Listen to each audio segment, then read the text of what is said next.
नमस्कार मंडळी, सगळ्यांचं स्वागत आहे. आज आता गणपती निमित्त आपण 2 आठवडे विश्रांती घेतली. विश्रांती म्हणणार नाही, पण गणपतीच्या स्वागताची आपण तयारी करत होतो. आगमन झालं, छान त्याचं कौतुक झालं. गोडधोड सगळ्यांनी मजा केली असेल ह्याची खात्री आहे मला. आणि आता त्याच्या पाठवणीनंतर आपण परत आपला रुटीन सुरू करतोय. सो आज खरंच खूप आनंद होतोय सगळ्यांना भेटून 2 आठवड्यांनी. आणि आजच्या अध्यात्मपीठाची सुरुवात अत्यंत सुंदर नामजपाने वैशालीने केली, त्याबद्दल तिचे आभार. आणि आज स्त्री संत या मालिकेतील फार कमी लोकांना माहित असलेल्या स्त्री संत आज शिल्पा देशपांडे आपल्या समोर घेऊन येत आहेत. शिल्पा संत महदंबा यांच्याबद्दल आपल्याला माहिती देणार आहे. त्यांचं चरित्र आपण जाणून घेणार आहोत तिच्याकडनं. संत महदंबा ह्या महानुभाव पंथातील ज्येष्ठ त्या कवयित्री, जेव्हा म्हणजे मराठी भाषेतील पहिल्या स्त्री कवयित्री खरं तर. पण त्यांना संतत्व कसं लाभलं, त्यांचं काय आयुष्याचा प्रवास होता, हे आपण शिल्पाकडनं जाणून घेऊया. तर शिल्पा, मी विनंती करते तुला की संत महदंबा यांचं चरित्र आम्हा सगळ्यांना तुझ्याकडनं ऐकण्याचा योग या. धन्यवाद. धन्यवाद. सगळ्यांना भेटून आज खूप आनंद होतोय खरंच पुन्हा एकदा. आणि या निमित्तानं पुन्हा एकदा एका चांगल्या विषयाचा अभ्यास करण्याची मला संधी मिळाली. त्याबद्दल अध्यात्मपीठाचे आभार पुन्हा एकदा. तर आतापर्यंत आपण आपली जी संत कवयित्रींची जी मालिका सुरू आहे त्यामध्ये खरं तर म्हणजे आतापर्यंत मोठ्या मोठ्या संत कवयित्रींबद्दल आपण माहिती घेतली. पण या सगळ्यांमधली जी आद्य संत कवयित्री आहे, म्हणजे सर्वप्रथम संत कवयित्री पदाचा जो मान जिला मिळालेला आहे ती महदंबा, म्हणजे जिनी सुरुवात अशी कवितेची केली किंवा तिचा पाया घातला मराठी कवितेचा. तर अशा कवयित्रीबद्दल खरं तर आपण सुरुवातीला जाणून घेऊया. हे यांच्याविषयी, महदंबेविषयी फार कमी लोकांना माहिती आहे, परंतु मराठी साहित्याच्या क्षेत्रात जवळजवळ पहिली मराठी कवयित्री म्हणून महदंबेला खूप मोठं मानाचं स्थान आहे. आणि त्या महानुभाव पंथाशी संबंधित होत्या आणि संपूर्ण आयुष्य त्यांनी पंथाच्या कार्यासाठी खर्ची घातलं, व्यतीत केलं. आणि त्या अनुषंगानेच त्यांची ती जी काव्य निर्मिती झालेली आहे त्या अनुषंगानेच झालेली आहे. त्या अर्थाने त्यांना संतत्व किंवा संतपदही लाभलेलं आहे. तर त्या अर्थाने त्या पहिल्या आद्य मराठी कवयित्री तर आहेच, पण आद्य मराठी संत कवयित्री पण ठरतात. तर सर्वप्रथम महदंबेंच्या नाम स्मरणाने आपण सुरुवात करू या विषयाची. महामंत ज्ञानी महदाई साती, महाराष्ट्र देशी तिची फार ख्याती. तिने राखिला मार्ग श्रेष्ठ तेव्हा, नमस्कार या थोर महानुभावा. तर मग या निमित्ताने आज आपण बघणार आहोत आद्य मराठी संत कवयित्री महदंबा यांच्याविषयी. तर साधारण 12व्या शतकात यादवराजांच्या कारकिर्दीत महाराष्ट्रामध्ये एक महानुभाव पंथ उदयास आला. अजूनही महानुभाव पंथाचे अनेक अनुयायी आपल्याला महाराष्ट्रात सापडतात. महाराष्ट्रातच असं नव्हे तर इतर गुजरात किंवा पंजाबमध्येही हा पंथ त्या काळी त्याचा प्रचार झालेला आहे. तर या पंथाची नावेही वेगवेगळी होती. महात्मा पंथ, अच्युत पंथ, भटमार्ग किंवा परमार्ग अशी त्याचं मूळ नाव हे परमार्ग. आणि मग त्याला महानुभाव हे नाव संत एकनाथांनी दिलं असं सांगितलं जातं. तर तो या पंथाची जी स्थापना केली ती श्री चक्रधर स्वामींनी केलेली आहे. तसे 12व्या शतकात चक्रधर स्वामी यांचा जन्मकाळ इसवी सन 1194 ते त्यांचा आयुष्यकाल आहे 1272 पर्यंत. तर श्री चक्रधर स्वामी यांचा हा जो अवतार आहे, तर तो त्याची ही एक कथा आहे चक्रधर स्वामींच्या अवताराची, की गुजरातचा जो प्रधान होता, गुजरातचा त्या काळचा प्रधान, तो यादवरायांच्या दरबारातला जो प्रधान होता, त्यांचा जो मुलगा, त्याचा मुलगा, प्रधानाचं नाव विशाळदेव, आणि त्यांचा जो मुलगा आहे तो मृत झाला. म्हणजे त्याची अक्षरशः म्हणजे चितेवर नेण्याची वेळ आली, आणि चितेवर त्याचा तिथे अंत्यविधी सुरू असतानाच त्या त्या प्रधानाच्या मृत मुलाच्या शरीरामध्ये चांगदेव राऊळ यांनी प्रवेश केला, आणि मग तो मुलगा पुन्हा जिवंत झाला. आणि मग त्यानंतर जणू तो चक्रधर स्वामींचा अवतार म्हणूनच त्यांनी त्यावेळी त्या ठिकाणी तिथे जन्म घेतलेला आहे, तर पुनर्जन्म घेतलेला आहे. आणि मग काही अशा घटना घडल्या त्यांच्या आयुष्यात, की त्यांनी मग त्यांना विरक्ती आली, आणि त्यांनी महाराष्ट्रामध्ये ते प्रस्थान केलं. आणि मग तिथे महाराष्ट्रामध्ये ते आले. त्यांचा एकाकी म्हणजे एकांत, किंवा ज्याला आपण म्हणू की त्यांनी तपश्चर्येनंतर तिथे 12 वर्ष तपश्चर्येनंतर जे आत्मज्ञान प्राप्त केलं, आणि त्यानंतर महानुभाव पंथाची जी स्थापना केलेली आहे ती चक्रधर स्वामींनी महाराष्ट्रामध्ये केलेली आहे. तर मूळचे गुजराती भाषिक असूनही महाराष्ट्रामध्ये त्यांनी हा पंथ स्थापन केला, आणि मराठी भाषेचा आग्रह, त्याकाळी मराठी भाषेचा आग्रह धरून तिचा जो प्रसार आणि प्रचार जो केला आहे, तो चक्रधर स्वामींना फार मोठं श्रेय दिलं जातं, की 12व्या शतकापासून मराठी भाषेचा जो प्रचार, म्हणजे ज्ञानेश्वरांच्या आधी मराठी भाषेची जी पताका जी रोवली आहे ती चक्रधर स्वामींनी रोवली आहे असं म्हणता येईल.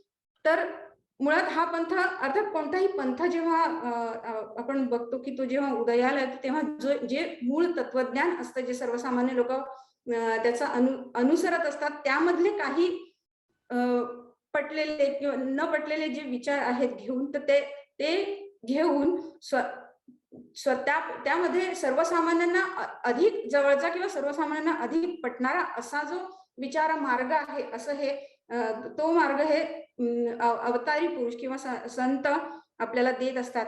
तर चक्रधर स्वामींनीही असाच त्या काळात यादवरायांच्या काळामध्ये आपण ज्ञानदेवांच्या वेळी पण बघितलं की त्या काळामध्ये कर्मकांडाला फार महत्व आलं होतं. आणि मग पुन्हा असे समाजातले जे चातुर्वर्ण्य आणि लोकांना प्रत्येक सगळ्या काय म्हणतात त्याला, वेदांच्या ज्ञानापासून दूर ठेवण्यात आलं होतं. तर अशा सर्वसामान्य लोकांसाठी सर्वसामान्य लोकांना समजावा म्हणून चक्रधर स्वामींनी महानुभाव पंथाची आपल्या एका वेगळ्या विचारांची स्थापना केलेली आहे. तर हा जो विचार आहे, हा द्वैती मताचा पुरस्कार करणारा हा पंथ होता. महानुभावाचं जे तत्वज्ञान आहे ते द्वैती मताचा पुरस्कार करणार आहे. आपण बघितलं की तत्वमसी असं, म्हणजे तो तूच आहे असा जो अद्वैतवाद पूर्वी सांगून ठेवला शंकराचार्यांनी, तर तो चक्रधरांनी तो सांगितलं की आत्मा आणि परमेश्वर वेगळे आहेत असा एक द्वैती विचार त्यांनी सांगितलेला आहे. आणि आता हे महानुभावाचं जे तत्वज्ञान आहे ते जर तपशिलात वाचायला गेलं तर ते खरोखर म्हणजे फार गहन आहे. त्याच्यावर एक खूप वेगळाच एक आपलं सत्र घ्यावं लागेल असं आहे. पण दृष्टांत पाठात चक्रधर स्वामींनी दृष्टांत पाठामध्ये एक सुंदर दृष्टांत लिहिलेला आहे की साखर आणि मुंगीचा एक दृष्टांत लिहिलेला आहे की साखर होण्यापेक्षा मुंगी होऊन साखरेचा अनुभव घ्यावा. म्हणजे प्रत्यक्ष परमेश्वरात होण्यापेक्षा एक जीव होऊन परमेश्वराच्या सानिध्याचा आनंद लुटण्याचा, म्हणजे त्याचा सानिध्याचा आनंद आणि स्वतःच्या जीवाचा विकास, म्हणजे स्वतःच्या जीवाचा विकास करून घ्यावा असं जे त्यांनी अतिशय सोप्या आणि एका दृष्टांतामध्ये सांगितलं की साखर होण्यापेक्षा मुंगी होऊन साखरेचा आनंद घ्यावा किंवा त्याचा आस्वाद घ्यावा. तर अशी ही जीव आणि परमेश्वराचं हे जे नातं आहे ते त्यांनी सांगितलं, आणि हा द्वैती मताचा पुरस्कार केला आहे.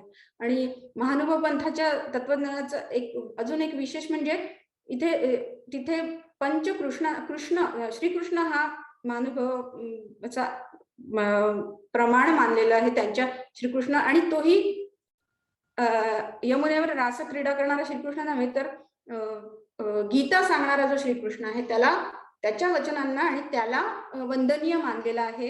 आणि मग त्याच्या पुढे जे अवतार पुरुष होऊन गेले आहेत महानुभाव पंथातील, त्यांना या पंचकृष्णांना ते प्रमाण मानतात आणि त्यांच्याच वचनांना प्रमाण मानतात आणि त्यांच्याच वचनांचं अनुसरण करतात. तर हे पंचकृष्ण कोणते, तर श्रीकृष्ण मूळ, आणि त्यानंतर श्री दत्तात्रेय प्रभू, त्यानंतर चांगदेव राऊळ. तर ह्या चांगदेव राऊळांनीच पुढे चक्रधर स्वामींच्या गुजरातच्या रामदेवरायाच्या प्रधानाच्या मुलाच्या शरीरात प्रवेश करून त्यांचाच अवतार श्री चक्रधर स्वामी आहेत. तर त्याची एक वेगळी कथा आहे, पण आता ती आपण नंतर त्याचा विचार करू. तर चांगदेव राऊळ आणि श्री गोविंद प्रभू आणि श्री चक्रधर स्वामी असे जे पंचकृष्ण आहेत त्यांनाच या महानुभाव संप्रदायात प्रमाण मानले जाते आणि त्यांच्या विचारांनाच ते प्रमाण मानतात. आणि सर्व सामान्यांना परमेश्वर प्राप्तीचा अधिकार देणारा किंवा परमेश्वर प्राप्ती होणे शक्य आहे असा विश्वास देणारा हा पंथ आहे. आणि त्या दृष्टीने त्या काळच्या धार्मिक, सांस्कृतिक आणि सामाजिक आणि भाषिक या सर्व क्षेत्रामध्ये महानुभाव पंथाचे एक मोठं योगदान राहिलेलं आहे. अतिशय लोकप्रिय झालेला असा तो पंथ होता त्या, आणि अजूनही त्याचे अनुयायी आपल्याला आढळतात महाराष्ट्रामध्ये. तर आपल्या दृष्टीने महत्वाचं म्हणजे याचं भाषिक योगदान जे आहे ते म्हणजे मराठीचा प्रसार. तर सर्वप्रथम संस्कृतचा प्रभाव असलेल्या समाजात मराठीचं बीज रोवण्याचं जे काम केलं ते महानुभाव पंथाने केलेलं आहे. पंथाचे जे आचार्य आहेत श्री नागदेवाचार्य यांनी संस्कृत विद्वान, तत्कालीन संस्कृत विद्वान होते केशवदास, त्यांना तर स्पष्ट शब्दात सांगितलंय की नको ग केशव देया येणे माझी म्हातारिया नागवितील. म्हणजे तुम्ही संस्कृतात नका बोलू, मराठीमध्ये सांगा, नाहीतर माझी म्हातारिया म्हणजे माझी जी प्रजा आहे, माझे जे लोक आहेत त्यांची कुचंबणा होईल. तेव्हा मराठीचा वापर करा. आणि पुन्हा त्यांचे ते उद्गारही फार प्रसिद्ध आहे की तुमचा अस्मात तस्मात मज नेणे गा, मज चक्रधरे निरूपिली मराठी तियेची पुसा. तुम्ही मराठीतच मला जे काही विचारायचं ते विचारा. आणि पुढे हेच महानुभाव पंथाच्या सगळ्याच आचार्यांनी आणि शिष्यांनी हा मराठीचा प्रसार केलेला आहे आणि ते तत्व मराठी भाषेतलंच पाळलेलं आहे. त्याचप्रमाणे मराठीतील आद्य चरित्र ग्रंथ जो आहे लीळा चरित्र, ही देखील महानुभाव पंथाची फार मोठी देणगी आहे मराठी भाषेलाही आणि समाजाला. त्याचप्रमाणे आपण आता जे बघणार आहोत महदंबेचं आद्य मराठी काव्य आणि कवयित्री, तर ही महानुभाव पंथाची फार मोठी देणगी आपल्याला या समाज आपल्या मराठी भाषेला महानुभाव पंथाने दिलेली आहे. तर थोडक्यात महानुभाव संप्रदायाबद्दल माहिती बघितली आणि याच महानुभाव पंथाची आणि चक्रधर स्वामींची पट्ट शिष्या असलेली जी महदंबा आहे, तर तिचं हे चरित्र खरं पाहिलं तर तिची ही जीवनकथा फार छोटी आहे. म्हणजे असं सांगायला गेलं तर ती फार छोटी आहे, पण तिचं जे कार्य आहे ते फार मोठं आहे. म्हणजे आपण आज जे संत कवयित्रींचा जो आपण उदो करतो किंवा आजच्याही ज्या काही कवयित्री आहे, स्त्री कवयित्री आहे, त्यांचं जे आद्य कवयित्रीपण आहे ते ह्या महदंबेकडे जातं. त्यामुळे त्यांचं त्या अर्थाने कार्य फार थोर आहे. आणि एक महानुभाव पंथाची अनुयायी म्हणूनही त्यांनी पूर्ण स्वतःच्या आयुष्याला झोकून दिलेलं आहे त्या पंथाच्या कार्यासाठी. तर ते त्यांच्या या चरित्रातून उलगडत जाईल आपल्याला हळूहळू. तर महदंबेचा जन्म जालना जिल्ह्यातील रावसगाव येथे 1238 साली झाल्याचा उल्लेख आहे. आणि त्यांचं जे निर्वाण आहे ते 1308 मध्ये नवगाव हैदराबाद येथे झाल्याचा उल्लेख आहे. तेथे त्यांची समाधी आपल्याला आहे असे उल्लेख आढळतो. तर ही जी महदंबा होती तिचे वडील त्यांचे वायनायक आणि आई कामाईसा. तर महदंबेला एकूण 8 भावंड होते आणि 8 बहिणी आणि 9वा भाऊ. तर असे एकूण 9 भावंड महदंबेला होते. आणि महदंबेची तिच्या महदंबेचं मूळचं जे नाव आहे त्यांच्या घरचं ते रुपाई नाव होतं. परंतु त्यांची जी पणजी होती, म्हणजे महदंबीचे जे पणजोबा होते ते यादवरायांच्या दरबारातले पुरोहित होते. पण त्यांची जी पणजी होती ती अतिशय विद्वान होती त्या काळात. म्हणजे महदंबीच्या आधी त्यांची जी पणजी ती अतिशय विद्वान होती आणि ती राजाच्या दरबारात चर्चेमध्ये भल्या भल्या विद्वानांना ती निरुत्तर करायची. आणि मुख्य म्हणजे तिला चर्चेसाठी राजा तेव्हा आमंत्रित करायचा, ही एक महत्वाची गोष्ट आहे. तर तिचे नाव महदाईसा होते. आणि मग त्यानंतर ती राजाचं जे पौरोहित्य आहे ते करण्याचा मानही तिला मिळालेला आहे. आणि असे परप्रांतीय अशा विद्वानांना तिने चर्चेत निरुत्तर केले. तर त्यावेळी अतिशय खुश होऊन यादवरायांनी या महदाईसाला म्हणजे महदंबीच्या ज्या पणजीला 5 गावे इनाम दिल्याचा उल्लेख देखील त्यामध्ये आढळतो. तर इतकी ही विद्वान अशी पणजी तिची. आणि तर तिचीही तिच्या नावावरून म्हणजे खरं तर ही कथा चक्रधर स्वामींना जेव्हा कळली, महदंबेची ही जी ओळख किंवा महदंबेची ही पूर्वपीठिका, मूळ नाव तिचे रुपाई, त्यांना जेव्हा कळली तेव्हा त्यांनी गमतीतच असं म्हटलं की त्या महाराज यादवरायाच्या दरबारातली ती महदाईसा आणि आमच्या दरबारातली तू महदाईसा. तर इतकी तीक्ष्ण बुद्धीची ही महदंबा ही आपली आहे. आणि तीही अतिशय. आणि पुढे हे जे महदंबा नाव आहे ते मग केशवदासांनी त्याचं म्हणजे संस्कृत भाषेतला असं शोभेल असं त्याचं नाव महदंबा असं केलेलं आहे. खरं नाव त्यांचं मूळचं नाव रुपाई, त्यानंतर ते महदाईसा असं चक्रधर स्वामी त्यांचं नामकरण केलं. आणि मग पुढे महदंबा म्हणजे कवयित्री महदंबा असं नाव पुढे त्यांचं रूढ झालेलं आहे. तर ही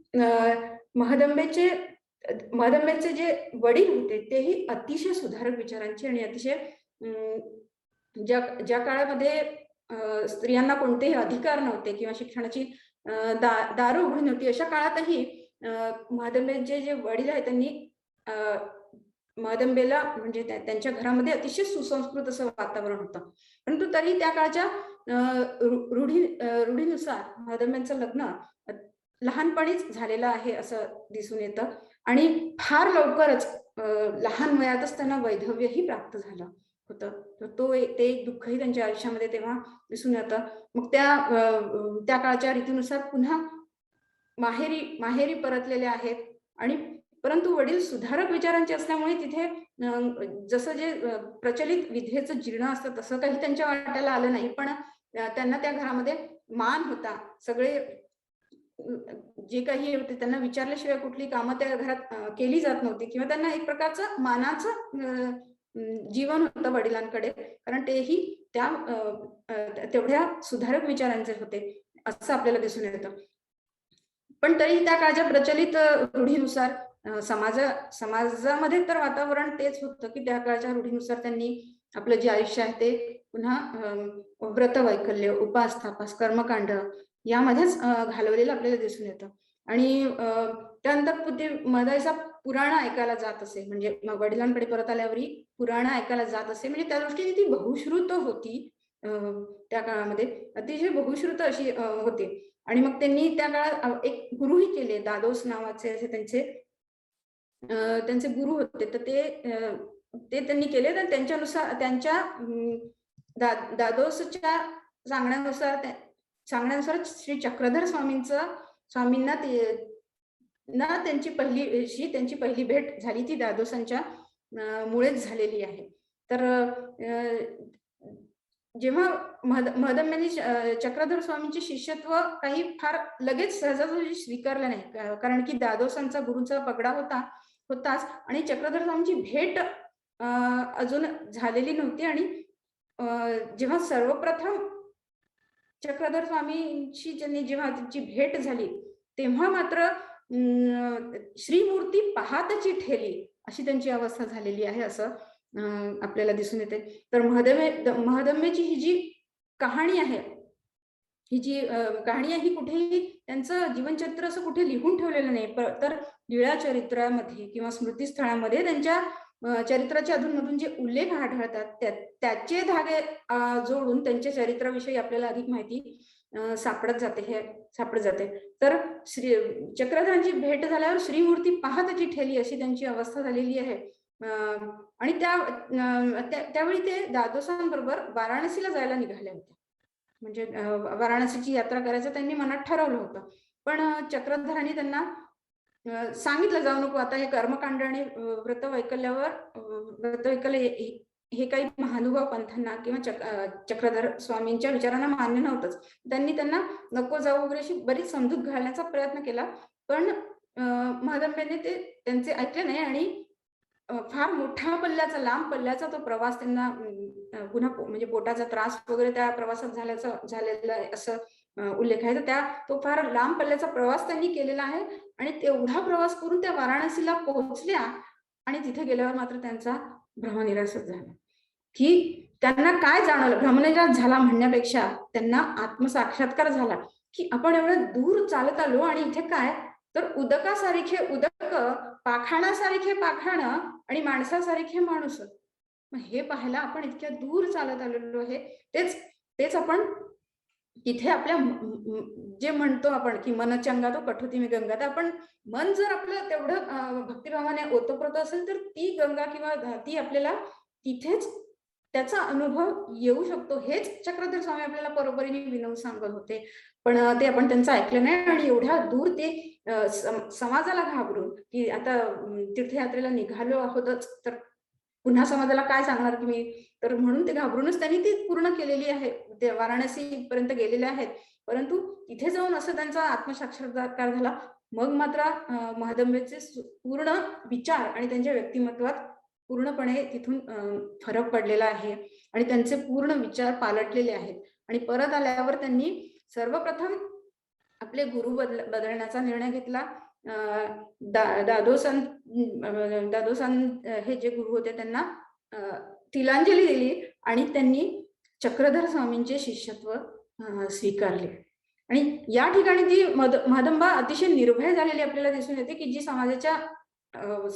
समाजाच्या भीतीपायी वाराणसीला जायला निघाली होती किंवा जे काही जीवन कंठत होती, तर ते मात्र तिने सगळे धरबंध सोडलेले आहेत. आपल्या कुटुंब याला आपल्या ज्या काय म्हणतात त्याला बाकी विचारांना तिलांजली, पारंपरिक विचारांना तिलांजली दिलेली आहे. आणि त्यांनी चक्रधर स्वामींचे शिष्यत्व या ठिकाणी पत्करलेले आहे आणि त्यांच्यामध्ये अशा प्रकारे पूर्णपणे साक्षात्कार होऊन ते पूर्णपणे महादम्यांचे हे जे रूप आहे ते या ठिकाणी पालटलेले आहे. तर त्यानंतर मात्र महदंबेचे चक्रधर स्वामींची ती पट्ट शिष्या झालेली आहे. तर असं म्हणतात की जशी नामयाची दासी जनी, नामदेवांसाठी जनाबाई किंवा ज्ञानदेवांसाठी जशी मुक्ताबाई आहे तशीच चक्रधरांसाठी ही महदंबा आहे. तर असं तिचं चक्रधरांचं जे शिष्यत्व आहे होतं आणि चक्रधरांच्या दरबारात ती सतत प्रश्न विचारायची. जी कोणती मनात शंका असेल ती जिज्ञासा पूर्ण करून घ्यायची आणि सतत प्रश्न विचारून चक्रधरांना बोलतं ठेवलेलं आहे त्यांनी. आणि त्यातूनच लीळाचरित्र हा जो ग्रंथ आहे त्या लीळाचरित्राच्या ज्या लीळा आहेत त्या म्हणजे महदंबेच्या प्रश्नाला चक्रधरांनी दिलेले उत्तरे आहेत असं एक त्याचं स्वरूप आहे. त्या उत्तराच्या म्हणजे त्यातलं बरंचसं स्वरूप म्हणजे 1/3 असा भाग जो आहे तो महदंबेच्या प्रश्नामुळे तो प्रकाशात आलेला आहे. चक्रधर तसे आत्मज्ञानी किंवा साक्षात्कारी असा तो अवतार आणि ते खूप भरभरून बोलण्याची काही त्यांची तशी हे सवय नव्हती म्हणण्यापेक्षा तसं त्यांची गरजही नव्हती. आणि त्यांचं जे पूर्वायुष्य आहे जे जे की आपण बघितलं गुजरातच्या प्रधानाच्या ज्या मृत मुलाच्या शरीरात झालेला तो प्रवेश, तर त्यांचं जे पूर्वायुष्य आहे हे महदंबेच्या प्रश्नामुळे लोकांच्या समोर आलेलं आहे.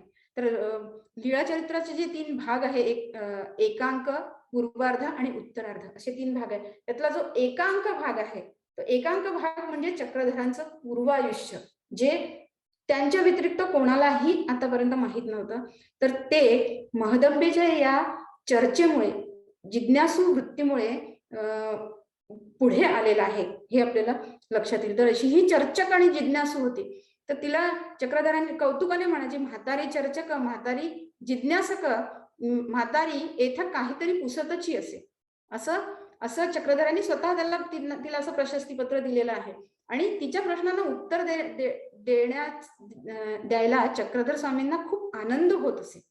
नाहीतर म्हणजे ती जी प्रश्न विचारायची ते अतिशय योग्य आणि ज्याला काय म्हणतात तिच्या विद्वत्तेचं एक प्रदर्शन करणारी किंवा विद्वत्तेची जाण असलेली अशी ती होती. तर तिला तिचे प्रश्न विचारायचे ते अतिशय मोजके आणि योग्य असे प्रश्न होते. तर त्याला उत्तर देताना किंवा तिच्याशी चर्चा करतानाही चक्रधर स्वामींना अतिशय आनंद होत असे. आणि म्हणूनच त्यांनी हे प्रशस्तीपत्र दिलेलं आहे महादंबेला, की म्हातारी चर्चक, म्हातारी जिज्ञासक, इथं काहीतरी पुसतची असे. तर ह्या महदंबेच्या ठाई अजूनही काही अनेक व्यक्तिविशेष आढळून येतात. ती म्हणजे ती विद्वान आणि कला संपन्न होती. कला संपन्न ती अतिशय उत्कृष्ट गात असे. ती एक छान गाणारी होती. त्याचप्रमाणे चक्रधरांच्या सानिध्यात तिने थोडीफार स्फुट काव्यरचना तेव्हा केलीही होती, परंतु ती तिला स्वतःला त्याची जाणीव नव्हती. तर ती अतिशय चांगली रांगोळ्या काढत असे, अतिशय चांगले रांगोळ्या काढत असे. त्याचप्रमाणे एक ज्याला आपण म्हणतो सुगरण होती, महादंबा सुगरण होती. चक्रधरांच्या त्या आश्रमात येणाऱ्या जणांची उठबस करणे किंवा प्रसंगी त्यांनाही ते सतत फिरतीवर असण्याचा चक्रधरांचा तो जो दिनक्रम असायचा, व्यस्त जीवनक्रम होता, त्यामध्ये ती त्यांना असे उल्लेख आढळतात की त्यांना श्वेत आहार करून दिलेला आहे तिने. असं ती सगळं ते सगळं सांभाळायची. आणि ती उत्कृष्ट गायिका होती, उत्कृष्ट तिला कवितेची जाण होती आणि ती उत्कृष्ट रांगोळ्या काढत असे आणि सुगरणही होती. आणि मग ते सगळं आश्रमाची व्यवस्था सांभाळण्याचं जे ज्याला आपण म्हणतो की तेही कसं तिच्याकडे होतं. तर अशी ही महदंबा. आणि महानुभाव पंथाचा तिला फार मोठा अभिमान होता. पंथ आहे, ज्या पंथाची तिने दीक्षा घेतली होती, तिचा फार मोठा अभिमान तिला होता. हे अनेक प्रसंगातून दिसून येतं की ती इतकी स्पष्टवक्ती आणि शिस्तीची होती होते. चक्रधर स्वामी स्वतः शिस्ती, महानुभाव पंथातच एक शिस्तीला फार महत्व आहे. स्वयंशिस्त आणि वैराग्य अशा काही अशा गुणांना फार महत्व आहे. तर ती स्वतःही इतकी शिस्तीची पक्की होती आणि त्याचप्रमाणे स्पष्टवक्तीही होती. तर पंथाचे जे प्रथम आचार्य होते नागदेवाचार्य, हे महदंबेचे चुलत बंधू. तर त्यांनीही तिच्या आधी चक्रधरांची दीक्षा घेतली होती आणि त्यांना अनुसरून मग महादंबेने चक्रधरांची दीक्षा घेतली, हे आपण बघितलं. तर ते नागदेवाचार्य एकदा दुपारी जेवणानंतर ते झोपले, म्हणजे त्यांना झोप लागली. तर त्यावेळी तिने त्यांना उठवून त्यांची कानउघडणी केली. ते पंथाचे पहिले आचार्य आणि ते फार एक मोठा, ज्याला म्हणतात आपण एक त्यांचा अधिकार फार मोठा समजला जातो महानुभाव पंथात. त्यांना उठवून तिने त्यांची कानउघडणी केली आणि दुपारी झोपण्याविषयी अर्थातच म्हणजे हे पंथ शिस्तीला कसं मारक आहे असे त्यांची समजूत घातली आणि त्यांची कानउघडणी केल्याची आपल्याला दिसून येतं. तर त्याचप्रमाणे अजून एक प्रसंग आहे की असं सांगितलं जातो की नागदेवाचार्य जेवणानंतर कोणीतरी त्यांना दुपारी जेवणानंतर त्यांनी कोणाला तरी विडा मागितला. तर त्यावेळी सुद्धा महादंबेंनी येऊन त्यांची कानउघडणी केलेली आहे. आणि काही दिवसांनी तिने स्वतः तो एक विडा तयार करून त्यांना दिला. तर आता तिच्या या वागण्याने संभ्रमित झालेल्या नागदेवाचार्यांनी तिलाच विचारले की पहा, आज असं तर परवा तसं तू परवाच मला रागवली होतीस की विडा मागितला म्हणून वगैरे, पण आज तू स्वतः विडा करून देते. तर त्यावर महादंबेने मात्र जे उत्तर दिले ते असं आहे की स्वामीची जी आज्ञा आहे की परमेश्वर देईल तेवढेच घ्यावे, स्वेच्छेने घेऊ नये. तर हे जे महानुभाव पंथाचे जे तत्व आहे, सतत अवतीभोवती त्या महानुभाव पंथाच्या तत्वाला जे काही शिस्त आहे किंवा तत्व आहे ती कोणी मोडू नये याविषयी अतिशय जागरूक होते.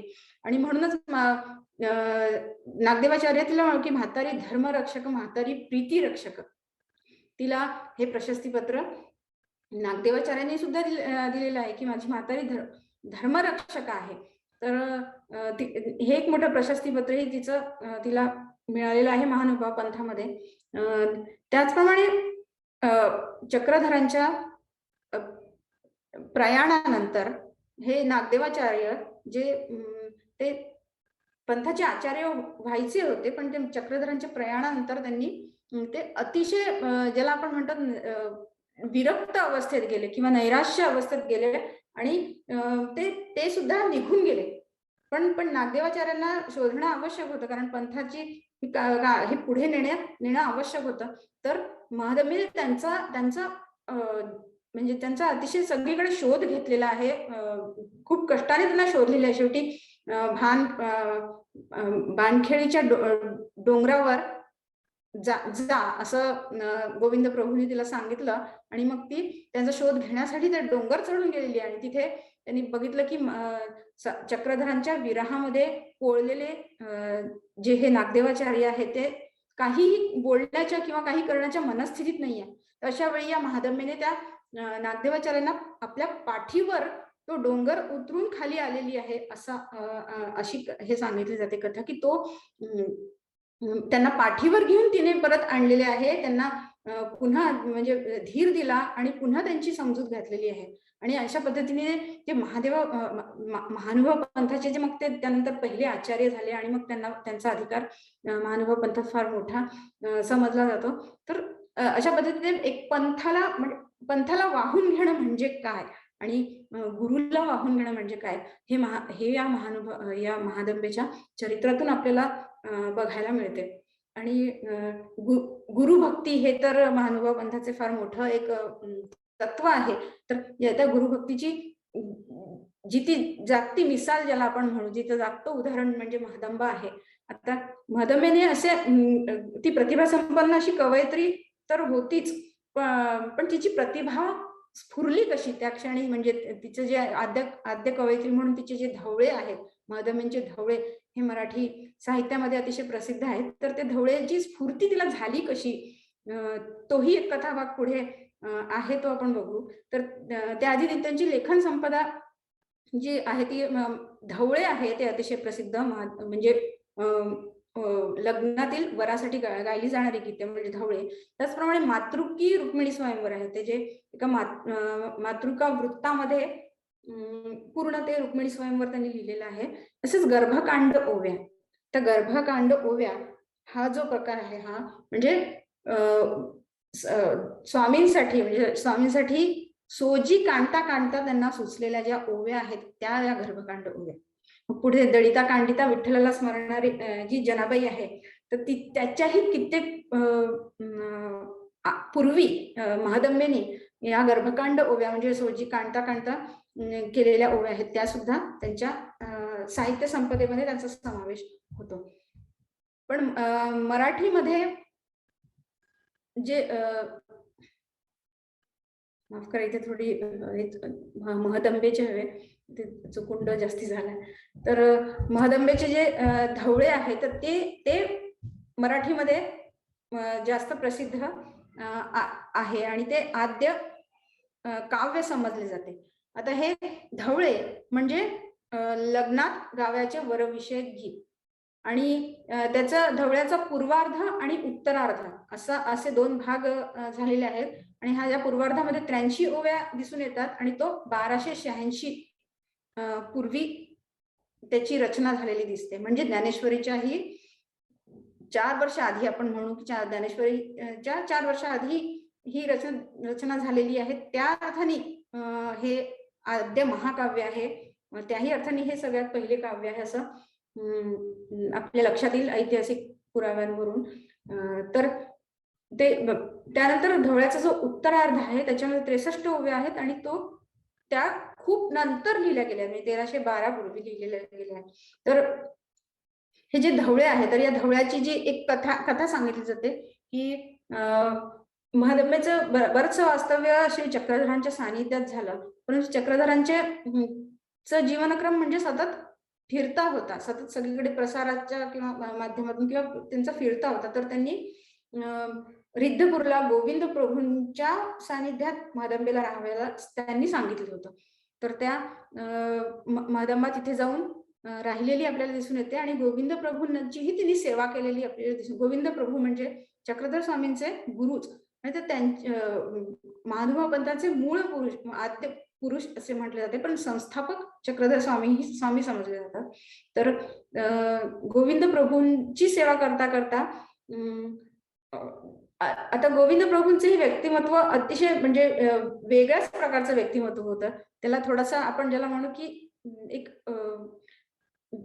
सर्वसामान्य दृष्टीने थोडीशी वेडाचाराची धाक होती. त्यांना जे काही सुचत असे ते तसे करत असे, परंतु तो जो आव त्यांनी किंवा आणला होता वेडाचाराचा, तो केवळ उपाधीला टाळावे किंवा लोकांना दूर ठेवावे किंवा केवळ ते दाखवण्यापुरतं होतं. ते म्हणजे त्यांचे तोही एक महान अवतारी पुरुष होता. गोविंद प्रभू हे एक महान अवतारी पुरुष होते. त्यांच्याही अतिशय मोठे चमत्कार होऊन गेलेले आहेत, पण त्या गोविंद प्रभूंच्या मनात काही गोष्टी जेव्हा येत असे तेव्हा मात्र ते त्यांचे जे तो स्वभाव सुद्धा महादम्मेने सांभाळलेला आहे, त्यांचा तो स्वभाव, आणि त्यांची सेवा त्यांनी पुरेपूर केलेली आहे.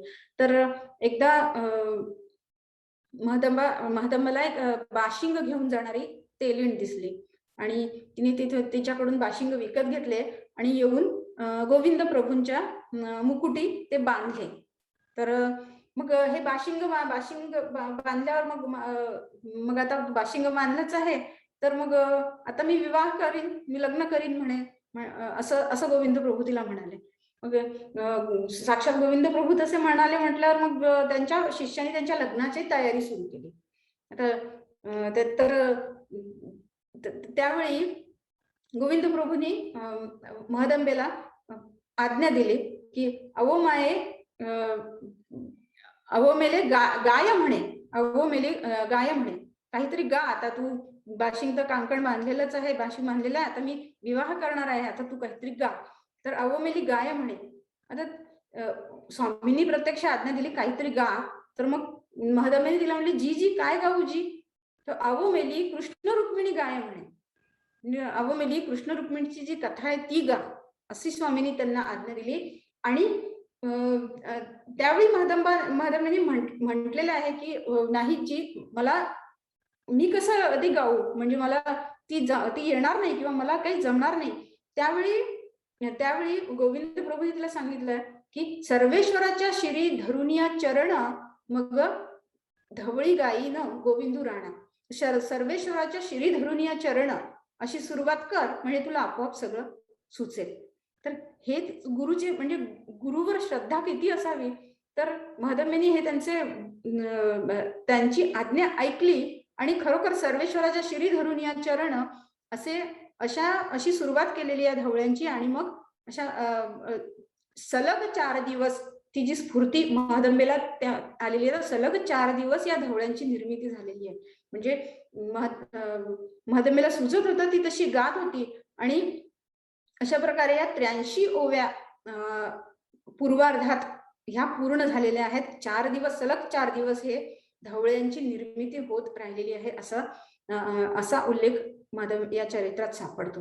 तर पूर्वार्धात जो कथाभाग आहे त्यामध्ये रुक्मिणी हरणाचा कथाभाग आहे. त्यामध्ये म्हणजे उपवर झालेली रुक्मिणी, तिच्या स्वयंवराचा राजा भीमकाने घातलेला जो घाट आहे तो, आणि त्यानंतर स्वयंवराचं आयोजन आणि स्वयंवराला मग कृष्णाचं आगमन, आणि मग त्या श्रीकृष्णाला पाहिल्यानंतर रुक्मिणीच्या मैत्रिणींची झालेली जी अवस्था आहे तिचे अतिशय सुंदर वर्णन यामध्ये केलेलं आहे. आणि मग त्यानंतर रुक्मिणीच्या मनात झालेली श्रीकृष्णाविषयी निर्माण झालेली ओढ याचंही अतिशय सुंदर आणि उत्कट वर्णन या धवळ्यांमध्ये केलेलं आहे. आणि ते सलग म्हणजे ज्याला आपण म्हणू की एक टाकी लिहिलं गेलेलं असं म्हणता येईल. तर असं हे उत्कटता, त्यातली उत्कटता शेवटपर्यंत तसुभरी कमी झालेली नाहीये. तर अशा धवळ्यांची निर्मिती गुरु आज्ञेवरून झाली आहे. आणि ती स्फूर्ती म्हणजे गुरुनी आज्ञा केली किंवा गुरु आता गोविंद प्रभूंनीही आज्ञा केली. आता या कधी कधी ह्या घटना अशा निमित्त मात्र असतात, पण धवळ्याची निर्मिती आणि ती एक मराठीतील पहिले काव्याची निर्मिती हेच त्याच्या मागचं कारण असावं, ती निर्मिती व्हावी असं एक त्यांच्या मागचं कारण असावं. आणि मग गुरु आज्ञेमुळे अशक्य त्या गोष्टी कशा शक्य होतात हे याचे एक अतिशय उत्तम उदाहरण आहे. तर अशी धवळ्यांची निर्मिती झालेली आहे. आणि मग त्यानंतर उत्तरार्धामध्ये म्हणजे 1312 मध्ये जेव्हा महिमभट आणि लक्ष्मींद्र भट यांनी महदंबेलाच म्हटले की तुम्ही तो गोविंद प्रभूच्या आज्ञेने इतका सुंदर धवळे रचले, त्याचा पूर्वार्ध रचला, आता उत्तरार्ध पण रचा. पण त्यावेळी मात्र गोविंद प्रभूंचे निर्माण झालेले होते आणि महदंबा मग त्यांना म्हणाली की त्यावेळी गोविंद प्रभूंच्या आज्ञेने मी ते रचलेले आहेत, आता काही मला ते तसे रचता येणार नाही, त्यामुळे मी आता नाही रचणार. तर मग अशा वेळी महिमभट आणि लक्ष्मींद्र भटांनी त्यांना सांगितलं की आम्ही शब्द सुचवू, तुम्ही गा, आम्ही शब्द सुचवू, तुम्ही गा. तर अशा पद्धतीने ती उत्तरार्धाची निर्मिती झालेली आहे. आणि मग उत्तरार्धामध्ये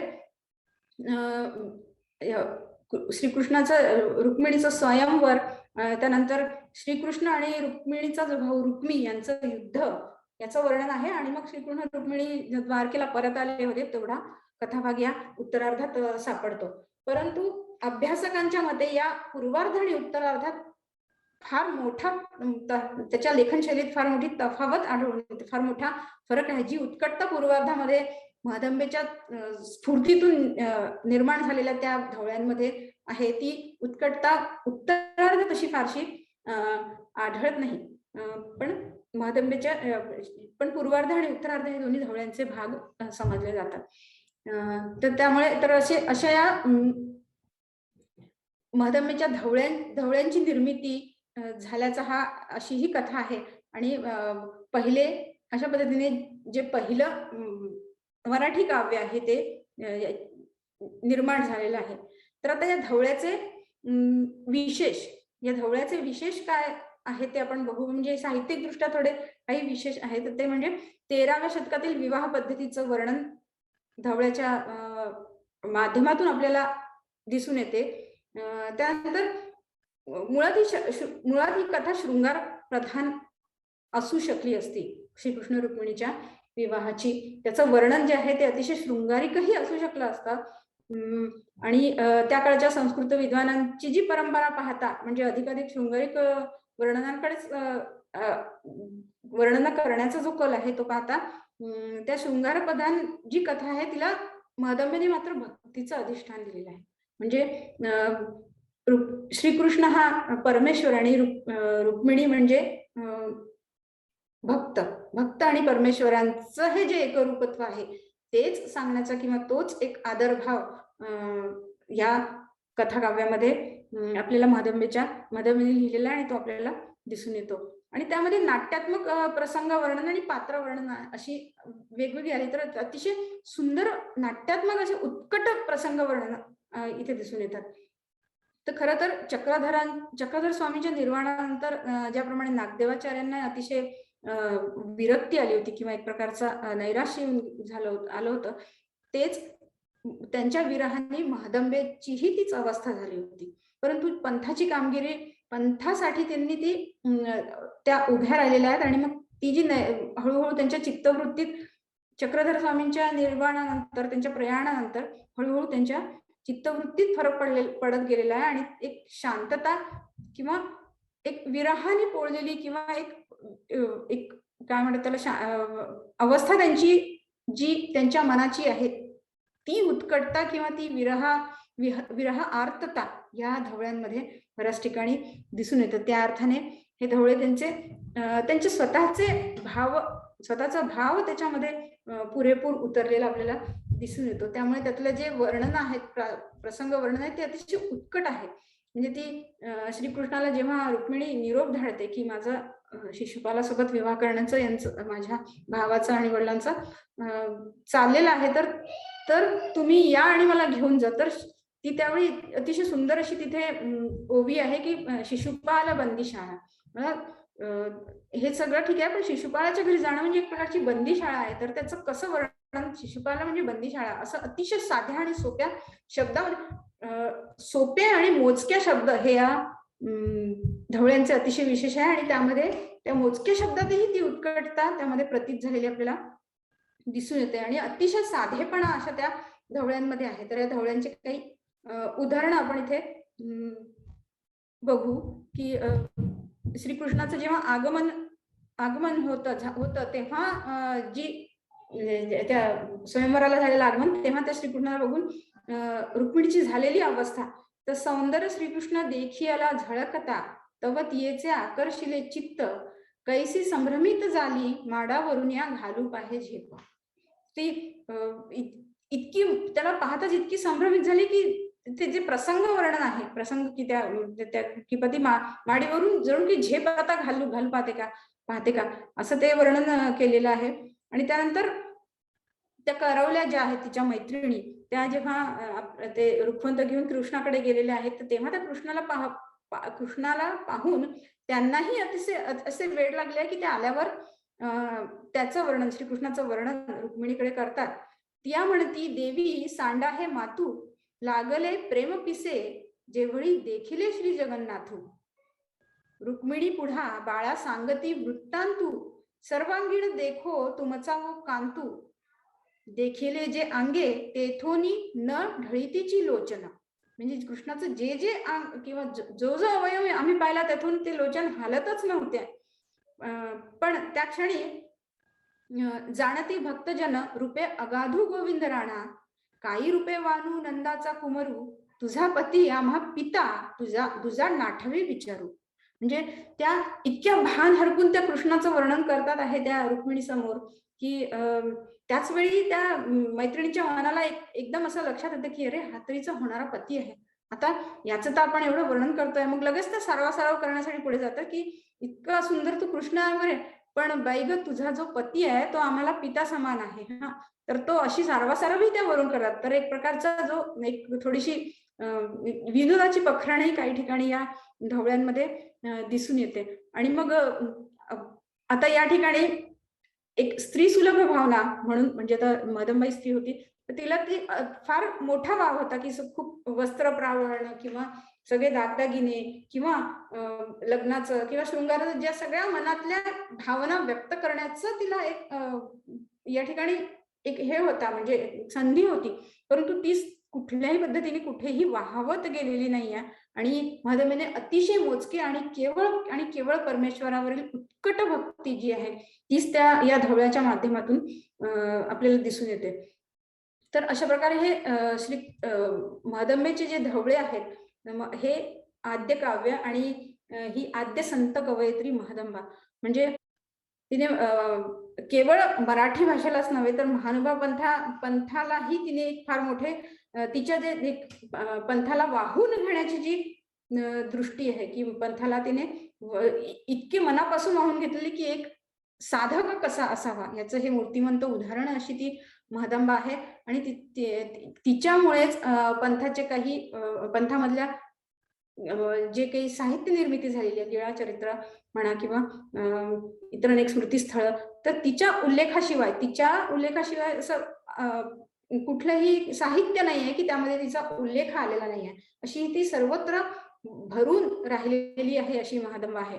आणि काव्याच्या क्षेत्रात म्हणाल तर ज्यावेळी कुठलाही समोर एखादा आकृतीबंध नव्हता, म्हणजे प्रथम काव्य जेव्हा एखादी गोष्ट प्रथम घडते तेव्हा समोर कुठलाही त्याचा आकृतीबंध नव्हता, कुठल्याही प्रकारचा एक आदर्श नव्हता की एखाद्या कवीचा आदर्श नव्हता, त्यावेळी तिने ती केलेली जी ओरिजिनल ज्याला आपण म्हणतो तिची ती काव्य निर्मिती आहे. म्हणजे आपण बघितलं ज्ञानदेवांनी सुद्धा आपल्या साहित्य सांगितलं की भाष्यकारा ते वाट पुसती पुढे, म्हणजे भाष्यकारांना वाट पुसत मी पुढे गेलेलो आहे असं ज्ञानदेव महाराज देखील म्हणतात.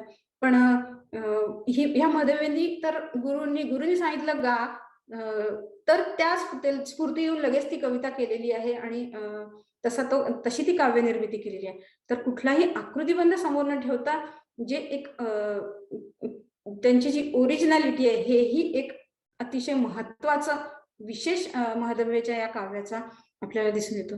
तर अशी ही संत कवयित्री महदंबा फार कमी जणांना माहित आहे आणि फार ती प्रकाशात आलेली नाही आहे. परंतु तिचे हे जे कार्य आहे ते अतिशय थोर आहे. आणि आजच्या या संत कवयित्रींच्या मालिकेमध्ये अगदी म्हणजे ज्याला मानाचा अग्रस्थानाचा मान मिळावा असं हे महादम्मेचं व्यक्तिमत्व आहे. एक संत म्हणूनही आणि एक कवयित्री म्हणूनही आणि एक अतिशय विद्वान अशी हुशार अशी स्त्री म्हणूनही आद्य कवयित्री महदंबा हिला खरोखर मनपूर्वक नमन. आणि हे महदंबेला नमन करून मी आज हे सत्र इथे संपवते आणि धन्यवाद. शिल्पा, फारच सुंदर, फार सुरेख. आणि तू म्हटलं तसं खरंच म्हणजे मला तरी कमी म्हणजे माझ्याबद्दल बोलू शकेन की फार माहिती नव्हतं संत महदंबा ह्या कोण होत्या, कवयित्री होत्या, कुठल्या प्रकारचं त्यांनी काव्य केलं.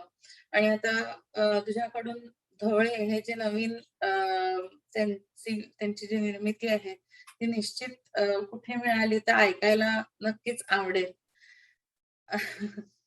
आणि अजून एक विनंती अशी की हे जे स्लाइड्स आहेत ते आपण आपल्या गुगल ड्राईव्ह वर अपलोड करू शकतो जर कोणाला पुढे रेफरन्स म्हणून हवे असतील किंवा ज्यांचा आज मिस झालं आहे तर ते सुद्धा तिथून ऍक्सेस करून त्यांच्याबद्दल माहिती मिळवू शकतील.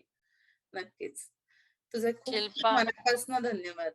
खूप सुंदर, खूपच सुंदर. आणि मला त्या ढवळ्यावरनं आपल्या आता हल्ली लग्नात मंगलाष्टक असतात ना त्याचीच आठवण झाली की तेव्हा फक्त वरासाठी करत असतील तर म्हणजे त्या काळात ऑफकोर्स असणार ना, म्हणजे मुलीसाठी काय एवढं कोणी काही करत असेल तर त्याच ते हे पुढे वर्जन आपलं मंगलाष्टकात झालं असेल बहुतेक. मी किंवा तेव्हा माहिती नाही मंगलाष्टक तेव्हाही म्हटलं जात असावीत. हो का? पण फारच म्हणजे हे नवीन प्रकार कळला, इतकं सुंदर मस्त वाटलं. आणि त्या काळात आई वडिलांना मुलीला शिकवायची एवढी इच्छा होती, हे किती इन्क्रेडिबल आहे की नाही? खूप छान. सुंदर. शिल्पा अतिशय म्यूट अभ्यास वर आहे. तू केलायस, छान वाटलं ऐकायला. शिल्पा तू म्यूट वर बोलतेस तर मला ऐकून आलं. सॉरी, तू काय म्हणली? नाही तेच म्हटलं की ती पणजीच्या काळापासूनच तेवढी हुशार म्हणजे फारच खरंच तर ते पुष्कळ गोष्टी माहित नसतात आपल्याला खरंच. खरंच आणि खरंच मुख्य म्हणजे हे जे ना महदंबेचे धवळे हे बऱ्याच विद्यापीठामध्ये अभ्यासाला आहेत. हो म्हणजे का? मला खरंच माहित नव्हतं. हे फारच सुंदर कळलं ना. त्यामुळे बरीच युट्यूबवर त्यांची माहिती खूप आहे. बर पण हो खरंच फार कमी म्हणजे नाही, खरंच माहित नव्हतं. विद्यापीठाच्या बाहेर फारच म्हणजे त्यांचा प्रसार फारसा झालेला नाहीये. हो, फारच सुंदर. एकदम. एक तर महादंबे बरोबर बद्दलच आम्हाला इतकी माहिती नव्हती आणि नाव ऐकलं होतं फक्त, पण तिची माहिती नव्हती. आणि तू खूपच छान माहिती करून दिली. आणि तिच्या काव्याची तर बिलकुलच माहिती नव्हती. तर दोन्ही आज गोष्टी झाल्या. शिल्पा, खूपच छान केलं तू. हो, खूप छान बोललीस शिल्पा. एकदम ऐकत राहावं असं वाटत होतं. आणि हे ढवळ्यांबद्दल जर अजून काही असेल तुझ्याकडे तर ते पण अपलोड कर गुगलवर. खूप इंटरेस्टिंग खूप छान वाटलं ते जे युट्यूबवर जर तुला याचा अभ्यास करताना सापडलं असेल तर नक्कीच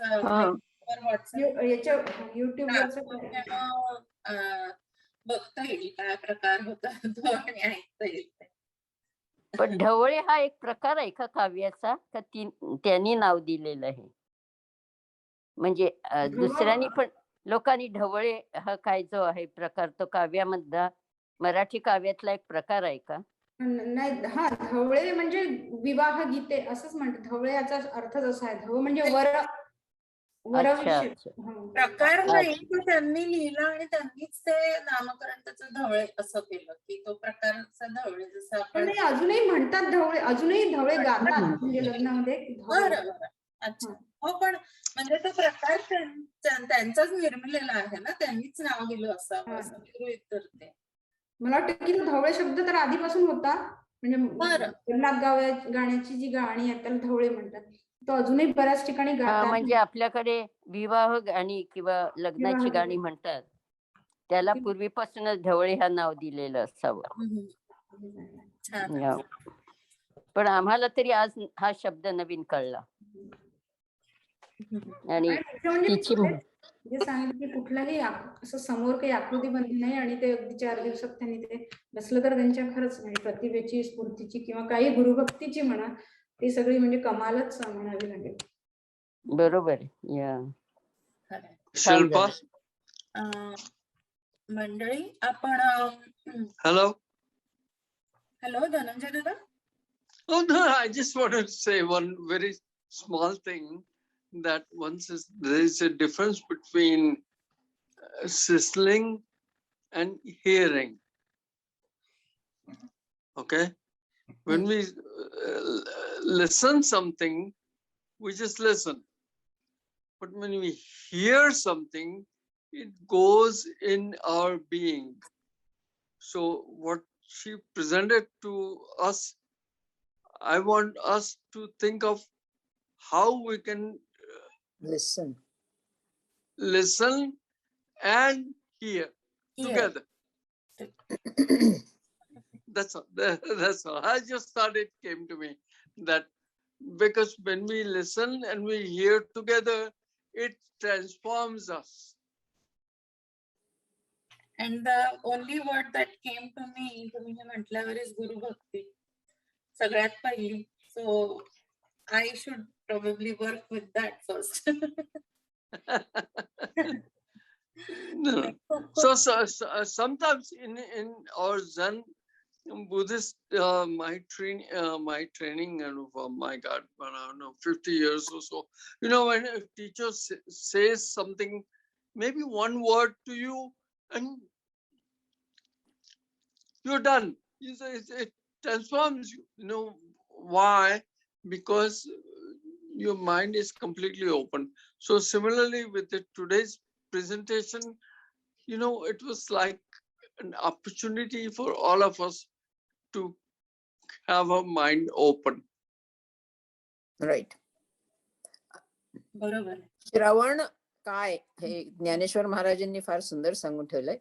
जिथे तुमचे पूर्वसंस्कार, पूर्वग्रह काहीच नाही. आता ह्यांच्या बाबतीत मला काहीच माहिती नव्हतं, त्याच्यामुळे ते ऐकायला जे काय आनंद होत होता, आणि तू फार सुंदर सांगितलंस.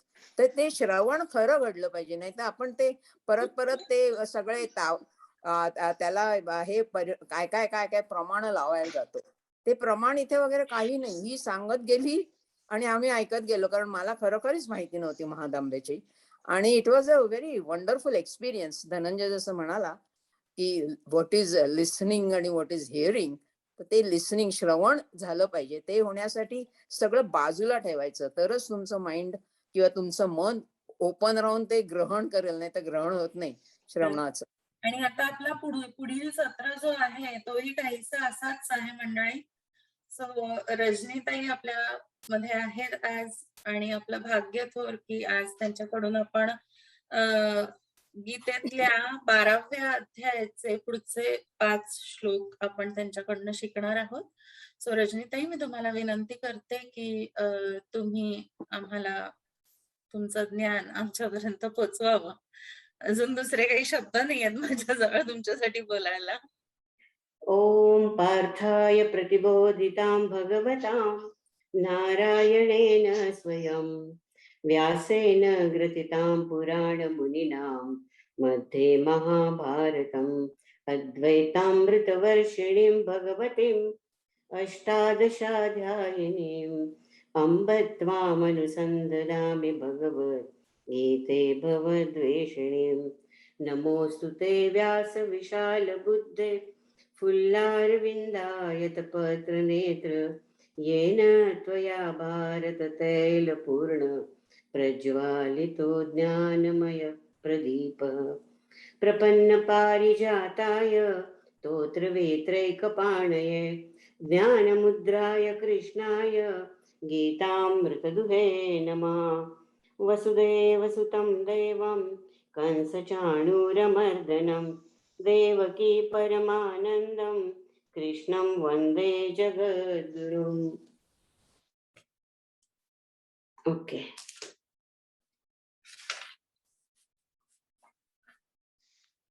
सहाव्यापासून घ्यायचं का आज? हो, मागच्या वेळी पहिले 5 झाले होते ना? 5 झाले होते. हां, हां. Yes. पण सर्वांनी त्याचं घरी एकदा म्हटल्याशिवाय त्याचा काही उपयोग नाही ना. कारण महिन्यातनं केव्हा तरी एकदा ऐकून ते कोणाच्याच पदरी काही पडणार नाही. हो, खरंय. हां. तर तर जरा खंड पडला ना मागचे 2 आठवडे. ते ठीक आहे. तर, दॅट्स ओके. पण सग- आपण घरी जर प्रत्येकाने जर असं केलं तरच तो त्या अध्याय म्हणण्याला काहीतरी अर्थ राहील ना. नाहीतर अगदी मग बरोबर आहे. आणि नुसतं ऐकायचं आणि विसरून जायचं असं नाही हो ना. बरोबर. आणि आत्ताच बघितलं. सगळ्यांना विनंती आहे की सगळ्यांनी हे जे आपण गीतेचे श्लोक आपण शिकतोय रजनीताईंकडनं, त्याची उजळणी नक्कीच सगळ्यांनी करावी घरी. So that will help. जेवढं शक्य होईल तेवढं. बरोबर आहे. प्रत्येकाचं हे असतं, पण तरी त्यातल्या त्यात. एनिवे, आपण मग 6व्यापासून तू फॉलो करणार आहेस ना उर्मिला? हो. हां. ये तु सर्वाणि कर्माणि ये तु सर्वाणि कर्माणि मयि सन्न्यस्य मत्पराः मयि सन्न्यस्य मत्पराः अनन्येनैव योगेन अनन्येनैव योगेन मां ध्यायन्त उपासते मां ध्यायन्ते उपासते तेषामहं समुद्धर्ता तेषामहं समुद्धर्ता मृत्युसंसारसागरात् मृत्युसंसारसागरात् भवामि न चिरात् पार्थ भवामि न चिरात् पार्थ मय्यावेशितचेतसाम् मय्यावेशितचेतसाम् मय्येव मन आधस्व मय्येव मन आधत्स्व मयि बुद्धिं निवेशय मयि बुद्धिं निवेशय निवसिष्यसि मय्येव निवसिष्यसि मय्येव अत ऊर्ध्वं न संशयः अत ऊर्ध्वं न संशयः अथ चित्तं समाधातुं अथ चित्तं समाधातुं न शक्नोषि मयि स्थिरम् न शक्नोषि मयि स्थिरम् अभ्यासयोगेन ततो अभ्यासयोगेन ततो मामिच्छाप्तुं धनञ्जय मामिच्छाप्तुं धनञ्जय अभ्यासेऽप्यसमर्थोऽसि अभ्यासेऽप्यसमर्थोऽसि मत्कर्म परमो भव मत्कर्म परमो भव मदर्थमपि कर्माणि मदर्थम् अपि कर्माणि कुर्वन् सिद्धिमवाप्स्यसि पूर्वं सिद्धिमवाप्स्यसि. तर हे 10 झाले आता. तर आता थोडस ह्याच्याबद्दल सांगायचं म्हणजे आपल्याला आधी पहिली गोष्ट काय की माहितीये की हा भक्तियोग आहे 12वा अध्याय आणि ते 3 षटक गीतेमध्ये सांगितलेले आहेत. पहिला षटक आहे कर्माचा, नंतर दुसरा षटक आहे भक्तीचा आणि तिसरा षटक आहे ज्ञानाचा. तर भक्तीच्या षटकामधला हा शेवटचा अध्याय आहे. तर शेवटचा अध्याय ह्याच्यासाठी, आणि आपल्याला माहिती असतं की जेव्हा शेवटचा अध्याय असतो ना साधारणपणे त्याच्यामध्ये उपसंहार असतो. म्हणजे कसं थोडक्यात की त्याच्यामध्ये सगळं त्याचं सार दिलेलं असतं किंवा थोडक्यात समरी दिलेली असते. तर त्याप्रमाणे हे 12वा अध्याय आहे. म्हणून हा शेवटचा आहे, ह्याच्यामध्ये समरी आहे, सार आहे, म्हणूनही हा अध्याय म्हटला जातो. दुसरी गोष्ट म्हणजे हा सगळ्यात गीतेमधला छोटा अध्याय आहे म्हणूनही तो म्हणला जातो. आणि हा जो अध्याय आहे म्हणायला अतिशय सोपा आहे, काही कॉम्प्लिकेशन्स नाही आहेत त्याच्यात. त्यामुळे सुद्धा सोपं होतं. म्हणून लोकांना पुष्कळांना वाटतं की काय उपयोग गीता वाचून, आम्हाला संस्कृत कळत नाही, काय नाही, ते काय सांगतात ते कळत नाही, कशासाठी वाचायचं. तर ते कळण्यासाठी सुद्धा म्हणून 12वा अध्याय हा सोपा आहे, कारण हा शेवटच्या षटकामधला आहे. आपल्याला माहितीये की गीतेमधल्या भक्तीचा जो षटक आहे त्यातलं हृदय म्हणजे 9वा अध्याय आहे. 7व्यापासून सुरू झालाय. 7, 8, 9, 10, 11 आणि 12 असे हे 6 अध्याय आहेत. आणि हेही आपल्यापैकी पुष्कळांना माहिती आहे की ज्ञानेश्वरांनी जेव्हा समाधी घेतली तेव्हा त्यांनी 9वा अध्याय आपल्या बरोबर ते घेऊन गेले, कारण ते त्याचं हृदय आहे भक्तीचा. तर आता आपण ह्याला भक्तियोग म्हणतात, कारण पण 9व्या अध्यायाला भक्तियोग म्हटलेलं नाहीये. 9व्या अध्यायाला भगवंताने जसं प्रत्येक अध्यायाच्या नंतर एक एक नाव दिलेलं आहे, तसं त्याला राजविद्या राजगुह्य नाव असं दिलेलं आहे, राजा असं दिलेलं आहे, आणि गुप्त गोष्ट आहे ती असं पण सांगितलेलं आहे. पण 12व्या अध्यायाला मात्र भगवंतानी सरळ सरळ उघड करून सांगितलं की हा भक्तियोग आहे. म्हणून मग आता हा जर भक्तियोग आहे आणि आपल्याला जर हा घ्यायचा आहे, तर आपल्याला पहिलं तर गोष्ट हे समजलं पाहिजे, कारण अर्जुनाचा प्रश्नच मुळी हा आहे पहिला, की सगुण भक्ती म्हणजे ब्रह्माची भक्ती करणं आणि सगुण देवतेची उपासना किंवा भक्ती करणं, या दोन्हीमध्ये काय फरक आहे, किंवा ज्ञानामध्ये आणि भक्तीमध्ये काय फरक आहे. आणि गीतेचं वैशिष्ट्य असं आहे की प्रत्येक पुढचा अध्याय हा मागच्या अध्यायाशी जोडलेला असतो. तर ते आपल्याला जोड कळली पाहिजे की ती जोड कुठे आणि कशी लावलेली आहे. तर ते थोडक्यात सांगायचं म्हणजे 11व्या अध्याय जे विश्वरूप दर्शन आहे, जिथे भगवंतांनी आपलं दर्शन अर्जुनाला दाखवलं. कसं दर्शन? चांगलं पण वाईट पण. थोडक्यात काय, या जगामध्ये जे जे आपल्याला चांगलं दिसेल, जे जे आपल्याला वाईट दिसेल, भयंकर दिसेल, बिभत्स दिसेल, भीषण दिसेल, ते सुद्धा मीच आहे, ते सुद्धा माझंच रूप आहे. हे आपल्याला कसं, देव म्हणजे सगळं चांगलं चांगलं बघायला आवडतं. सुंदर सुंदर देव, तो सांदर सजवलेला देव, आजूबाजूला छान सुंदर आरास केलेला देव, सुंदर सुंदर देवळं, त्याच्यात छान सुंदर मूर्ती बसवलेला देव, हे आपण मानू शकतो. पण भीषण किंवा असं विविध रूप देवाचं आपल्याला बघता येत नाही. तर ते दाखवण्यासाठी भगवंतांनी 11वा अध्याय सांगितलेला आहे. तो असा सांगितला आणि भगवंतांनी दाखवलं की बघ माझं रूप. म्हणजे थोडक्यात काय, आपल्याला हे बघता आलं पाहिजे की प्रत्येकामध्ये आपल्याला भगवंत कसा बघता येईल ते सांगण्यासाठी.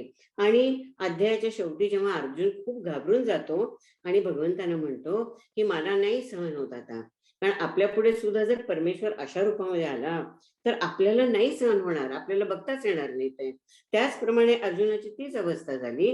म्हणून अर्जुन म्हणाला की हे नको, तू आपल्या चतुर्भुज रूपमध्ये ये. असं आपल्याला सुंदर देव बघायला आवडतो, आपल्याला असा अगली देव बघायला नाही आवडत, भीषण देव बघायला नाही आवडत. म्हणून अर्जुनाने सांगितलं की नाही नाही, तू तसाच ये.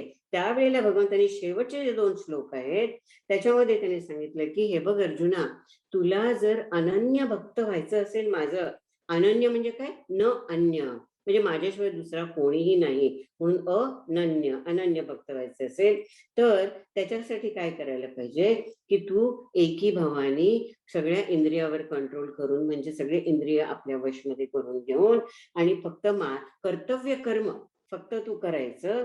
कशासाठी? फक्त माझ्यासाठी. म्हणजे काय, आसक्ती रहित, ममता रहित आपल्या सगळ्या इंद्रियांना आपल्या वशमध्ये करून घेऊन कर्तव्य कर्म करून ते सुद्धा परमेश्वराच्या पायावर अर्पण करायचे. असं जर समजा तू केलंस, आणि कोणाच्या बद्दलही फार इम्पॉर्टंट आहे, सगळ्या संतांनी सांगितलंय, सगळ्यांनी सांगितलंय की कोणाबद्दलही आपल्या मनामध्ये वैरभाव असता कामा नये. तो वैरभाव आला रे आला की ती भक्ती निघून जाते. म्हणून सांगितलंय की असं जर तू केलंस तर तो मलाच प्राप्त होतो. आता अर्जुनाला प्रश्न पडला म्हणून त्यांनी पहिला प्रश्न विचारला की काय म्हणजे काय हे भानगड आहे. आता आधी तर तू एवढं मारेटीत सांगितलंस ज्ञानाचं कौतुक की ब्रह्म आहे, नामका आहे, ढमका आहे, तमका आहे, आणि ब्रह्माचं हे करावं तर ते करावं आम्ही, तो करणं ते चांगलं का आपलं हे भक्ती करणं चांगलं. तर काय, या दोन्हीपैकी आम्ही काय करावं, या दोन्हीमध्ये काय चांगलं असेल, या दोघांच्या मधला उपासक कोण चांगला आहे. तर त्याच्यासाठी आपल्याला आता काय समजून घ्यायला पाहिजे. पहिली गोष्ट तर ही समजून घ्यायला पाहिजे की भक्ती म्हणजे काय आहे. आम्ही भक्त आहोत, आम्ही भक्ती करतो म्हणजे नक्की काय करतो आम्ही ते कळलं पाहिजे. दुसरी गोष्ट, भक्ती कोणाची करायची. अहो आपल्या ह्याच्यामध्ये, संस्कृतीमध्ये आणि आपल्या धर्मामध्ये किती 33 कोटी देव आहेत, किती देव आहेत, देवता आहेत, कितीतरी भानगडी आहेत. कोणाची भक्ती करावी मग आम्ही. नंतर भक्ती कशी करायची. ती भक्ती जर समजा आम्ही ठरवलं भक्ती करायची, तर ती कशी करायची, कोणाची करायची आणि का करायची. कशासाठी आम्हाला भक्ती करायची जरूर पडते. सगळं तर चांगलं चाललंय आमचं, मग भक्ती कशासाठी करायची, काय मिळवायचंय आम्हाला, नाही का. ते भक्ती करून आम्हाला काय करायचंय. म्हणून आधी आपल्याला भक्ती म्हणजे काय हे समजून घेतलं पाहिजे. त्याच्यासाठी या 12व्या अध्यायामध्ये सांगितलेलं आहे की काय दोन्हीमध्ये फरक काय आहे, निर्गुणामध्ये काय फरक आहे आणि सगुणामध्ये काय फरक आहे. आता म्हणून 2 तऱ्हेची भक्तीचे सुद्धा वेगवेगळे प्रकार आहेत. एक म्हणजे सगुण भक्ती, एक म्हणजे निर्गुण भक्ती. एक आहे पराभक्ती, एक आहे अपराभक्ती, एक आहे गौणी भक्ती. तर अशा वेगवेगळ्या तऱ्हा त्याच्यामध्ये आहेत. म्हणून त्याने सांगितलं की भक्ती म्हणजे काय हे समजून घ्या. आणि मग भक्ती सगळ्यांनीच भक्ती करावी का? नाही करू शकत सगळ्या भक्ती. कारण प्रत्येक माणूस हा वेगळा असतो. प्रत्येकाच्या स्वभावाची जडणघडण ही वेगवेगळी असते. ते आपापल्या पूर्वसंस्कारानुसार त्याप्रमाणे त्या माणसाचा स्वभाव झालेला असतो. एका घरातले एका आई वडिलांचे मुलं सुद्धा वेगवेगळे असतात. दोघं अजिबात सारखे नसतात. स्वभाव सगळे वेगळे असतात. त्यांची जडणघडण सुद्धा वेगळी असते. त्यांचं शरीर सुद्धा वेगळं असतं. मग भक्ती कशी एकच होईल? मला एक गोष्ट आवडते, माझ्या भावाला बहिणीला काहीतरी दुसरंच आवडतं. एक खूप रागीट असतो, एक खूप अगदी हळवा असतो. त्याच्यामुळे हे वेगवेगळे प्रकार जे झालेले असतात. म्हणून प्रत्येकाला आपल्या आपल्या स्वभावानुसार जर समजा त्याप्रमाणे वागला तर तो ते काम म्हणा, ते भक्ती म्हणा, जे काय आपल्याला म्हणायचंय ते चांगल्या तऱ्हेने तो करू शकतो. म्हणून आधी तर हे बघायचं की भक्ती भक्ती म्हणजे काय. आता भक्ती काय फक्त देवाचीच असते असं नाहीये. आपल्याला माहितीये, आपण म्हणतो, आपण नेहमीच्या व्यवहारामध्ये हा शब्द नेहमी वापरतो ना, तो की नाही फार मातृभक्त आहे. कोणी जो असतो ना तो पितृभक्त, कोणी असतो तो पुत्रभक्त. सगळ्या आया जास्त करून पुत्रभक्त असतातच, मुलीच्या किंवा मुलाच्या. नंतर काही काही लोकांना काम करायला अतिशय आवडतं. काम म्हणजे अगदी जसं काही पूजा समजले जाते. त्यामुळे ते म्हणतात कसलं काम म्हणजे बस ते भक्त आहेत. म्हणजे कोणालाही कुठल्याही गोष्टीची जेव्हा अतिशय पॅशन असते ना आणि खूप आसक्त असते की त्याच्याशिवाय तो राहू शकत नाही असं त्याला जेव्हा वाटतं, त्याला आपण म्हणतो भक्ती. पण इथे ही भक्ती झाली व्यावहारिक भक्ती. आता ह्या भक्तीमध्ये आता खरी भक्ती म्हणजे कुठली, म्हणजे इथे गीता जी भक्ती सांगतेय ती भक्ती कुठली आणि ही भक्ती कुठली, या दोन्हीमध्ये आपल्याला थोडंसं समजायला पाहिजे. तर गीतेचं वैशिष्ट्य काय आहे म्हणजे कर्मयोग, भक्तियोग, ज्ञानयोग हे वेगवेगळे नाहीच आहे आणि एकाशिवाय दुसरं राहू शकत नाही. म्हणजे गीतेचं ब्रीदवाक्य काय आहे तर म्हणे भक्तिपूर्वक कर्म करण्याचं ज्ञान. म्हणजे तुम्ही कुठलंही घ्या, तुम्ही एखादा माणूस जर समजा ज्ञानमार्गी असेल, कारण प्रत्येक माणसामध्ये थोडं ना थोडं काहीतरी इमोशन्स आपण ज्याला म्हणतो, भावना ज्याला म्हणतो, त्या काही ना काही कोणाबद्दल तरी असतातच. समजा एखादा निर्गुण भक्त आहे तर त्याची भक्ती निर्गुणावर आहे ना, म्हणजे ती सुद्धा एक तऱ्हेची भक्तीच झाली. म्हणजे तो निर्गुणाचा भक्त आहे, तो निर्गुणाला आसक्त झालेला आहे, निर्गुणाबद्दल त्याला पॅशन आहे, तर ती निर्गुण भक्ती झाली त्याची. त्याला काय नाहीये, मूर्ती नाहीये, रूप नाहीये, काही नाहीये. पण जिथे आपण भक्ती म्हणतो, भक्ती म्हटली की द्वैत हे आलंच. कारण भक्ती कोणाची आपण स्वतःशिवाय आणखीन कोणाची तरी करणार, म्हणजे मी वेगळा आणि मी ज्याची भक्ती करणार तो किंवा ती ते वेगळं असणार. म्हणून हे द्वैतामध्ये भक्ती ही नेहमी द्वैतातूनच सुरू होते. खरं म्हणजे आपलं आयुष्य हेच मुळे द्वैतातून सुरू होतं. तुम्ही जरी समजा निर्गुण भक्ती केली तरी ते सुद्धा द्वैतातून सुरू होतं. जर भक्ताची परमेश्वराची भक्ती केली तर ते सुद्धा द्वैतातून सुरू होतं आणि कर्म केलं तर ते सुद्धा द्वैतातूनच सुरू होतं. तर आपला प्रवास कुठे असायला पाहिजे? आता द्वैत म्हणजे काय होतं, म्हणजे मी वेगळा आणि परमेश्वर वेगळा. आता आपण आता सुद्धा देव देव देव म्हणतो आणि भक्ती करायची म्हणतो, तेव्हा असंच समजतो ना की मी वेगळी आहे आणि माझा देव वेगळा आहे. माझा देव माझ्या समोर बसलेला आहे, तो कोणी का असेना, तुमचे गुरु असू दे, तुमचा परमेश्वर असू देत, मानव कोणी असू दे, पण तो आपल्यापेक्षा वेगळा असतो. म्हणून तो द्वैतामध्ये असतो. मग आपला प्रवास काय असतो? आपण म्हणतो स्वतःला जीव म्हणून घेतो, म्हणजे जीव भावाकडनं आपण आत्मभावाकडे आपल्याला जायचं असतं. तो प्रवास जो असतो त्याला म्हणायचं उपासना. आणि ती उपासना म्हणजे काय? अल्टिमेटली तो कोण देव आहे, निर्गुण असू दे, सगुण असू दे, जे काय असू दे, त्याला जाणून घ्यायचं. तर त्याला जाणून घेणं ह्यालाच म्हणायचं उपासना. हे उपासना आपल्याला तिथपर्यंत नेऊन सोडते. म्हणून असं नेहमी म्हणतात, आता बघा फॉर एक्झाम्पल, आता समजा एखादा भक्त असेल, भक्त असेल म्हणून काय तो खाणं पिणं करणार नाही का? किंवा ज्ञानी असेल, ज्ञानमार्गी असेल तर त्याला भूक लागते, तो जेवणारच, तो श्वासोश्वास करणारच, त्याचं डायजेशन, सर्क्युलेशन, सगळं रेस्पिरेशन सगळं होणारच. ही सगळी कर्म आहे. म्हणजे तो कर्ममार्गी झालाच ना तो सुद्धा. कारण हे सगळे त्याच्यामध्ये होणारच. कुठल्या ना कुठे त्याला झोप लागणार, त्याला चालावं लागणार, त्याला उठावं लागणार. म्हणजे ही कर्म जी आहेत ना, ज्याला कर्म म्हणतो, तर ती कर्म तो सुद्धा ज्ञानी पण करणारच, त्याचप्रमाणे भक्ती पण करणारच. भक्त पण ते सगळे कर्म करणार. भूक लागली की जेवणार, तहान लागली की पाणी पिणार, जर नंतर रात्र झोप आली की झोपणार. सगळ्या गोष्टी भक्त सुद्धा करतो. पण काय असतं, तिघांचा ऍटिट्यूड वेगळा असतो. म्हणजे त्याच्या आतमध्ये जो भाव असतो ना, तो भाव हा वेगळा असतो. तर तो भाव कसा, ज्याच्यामध्ये जो भाव जास्ती त्या मार्गाचा तो उपासक आहे असं आपण म्हणतो. कसं, जो बुद्धिवादी असतो त्याला म्हणायचं ज्ञानमार्गी आहे. इतकं काही सोपं नाही आहे ते ज्ञानमार्गी होणं. आता आपण ध्यान करायला बसलो आणि निर्गुणाचं ध्यान करा म्हणजे कशाचं करायचं ध्यान? सगळं काही नाही, कोणाला डोळ्यासमोर आणू नका, काही नका. असं होणं आपल्यासारख्यांची कठीण आहे. कारण आपलं पूर्वसंचित एवढं मोठं आहे, आपण एवढं मोठं घबाड बरोबर घेऊन आलेलो आहोत. त्याच्यातनं सुटणं म्हणजे काही सोपं नाही आहे आपल्यासाठी. तर त्यातून एकदम जर आपल्याला निर्गुणाला जर बसवलं की निर्गुणाची भक्ती करा, तुम्ही ज्ञान मार्गाला जा, तर ते काही शक्य होणार नाही. मग अर्जुनाला इथे प्रश्न पडतो, पण हा किती सरळ मार्ग आहे ना. भगवंतांनी सांगितलंय, ज्ञानेश्वरांनी पण सांगितलंय, हा विहंग मार्ग आहे, पक्षाचा मार्ग आहे. सरळ एकदम गेलं की त्या फळापर्यंत आपल्याला पोहोचता येतं. पण आपल्याला येत नाही ना तसं करता. फार थोडे लोक असतात की ज्यांची जी उपासना आहे ना, मागच्या कितीतरी जन्मात झालेली असेल आणि त्यांचा कदाचित हा शेवटचा जन्म असू शकेल आणि ते ज्ञानमार्गी होऊ शकतात. कारण जे आधी भक्ती मार्गात म्हणा किंवा द्वैतामध्ये करायला पाहिजे ते त्यांनी आधीच केलेलं असेल, म्हणून त्यांना ते होत नाही. पण होतं, त्यांचं होतं ते पटकन होतं, वेळ त्यांना जास्त लागत नाही.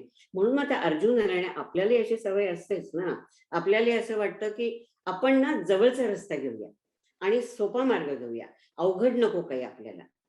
आपल्याला अवघड गोष्टी कुठल्या आवडत नाहीत. सोप्यातलं सोपं सांगा आम्हाला, सरळ सरळ सांगा, म्हणजे आम्ही पटकन तिथे जाऊ आणि पटकन करून टाकू. हा आपला स्वभाव बनलेला असतो. म्हणून इथे अर्जुनाला वाटतं की किती सोपा मार्ग आहे ना हा ज्ञानाचा. कुठे बाकीच्या कर्मामध्ये ह्याच्यामध्ये त्याच्यामध्ये जा, कारण तो लांबचा मार्ग आहे. खूप खूप वेळ लागणार आहे आपल्याला आपल्या ध्येयापर्यंत पोहोचायला. म्हणून हे ज्ञान मार्ग. म्हणून अर्जुनाने इथे प्रश्न विचारला पहिला, की असे जे भक्त असतात की जे सगुण मार्गाचे, म्हणजे निरंतर तुमचं ध्यान करतात, परमेश्वराचं सगुण रूप परमेश्वराचं ध्यान करतात. आणि दुसरा एक ग्रुप किंवा दुसरा एक साधक जो असतो तो अविनाशी परमेश्वराचं निराकार ब्रह्माला अतिशय श्रेष्ठ मानून त्याचं भजन करतो. तर त्या दोघांच्या मध्ये कोण श्रेष्ठ आहे, त्या दोघांच्या मधला योगी कोण आहे, वेता कोण आहे? कारण अर्जुन स्वतःसाठी बघत होता की मी काय करावं, म्हणून त्याच्या मनामध्ये हे सगळे प्रश्न येत होते. तर हा अर्जुनाचा प्रश्न आहे. म्हणजे ह्याच्यामध्ये आलं काय की सगुण मार्ग का निर्गुण मार्ग, ब्रह्माची उपासना का सगुण मार्गाची देवदेवतांची उपासना. आता त्याच्यासाठी आपल्याला थोडंसं समजून घ्यावं लागतं की सगुण मार्ग आणि निर्गुण मार्ग हे भानगड आहे काय, आहेच कशाला असं.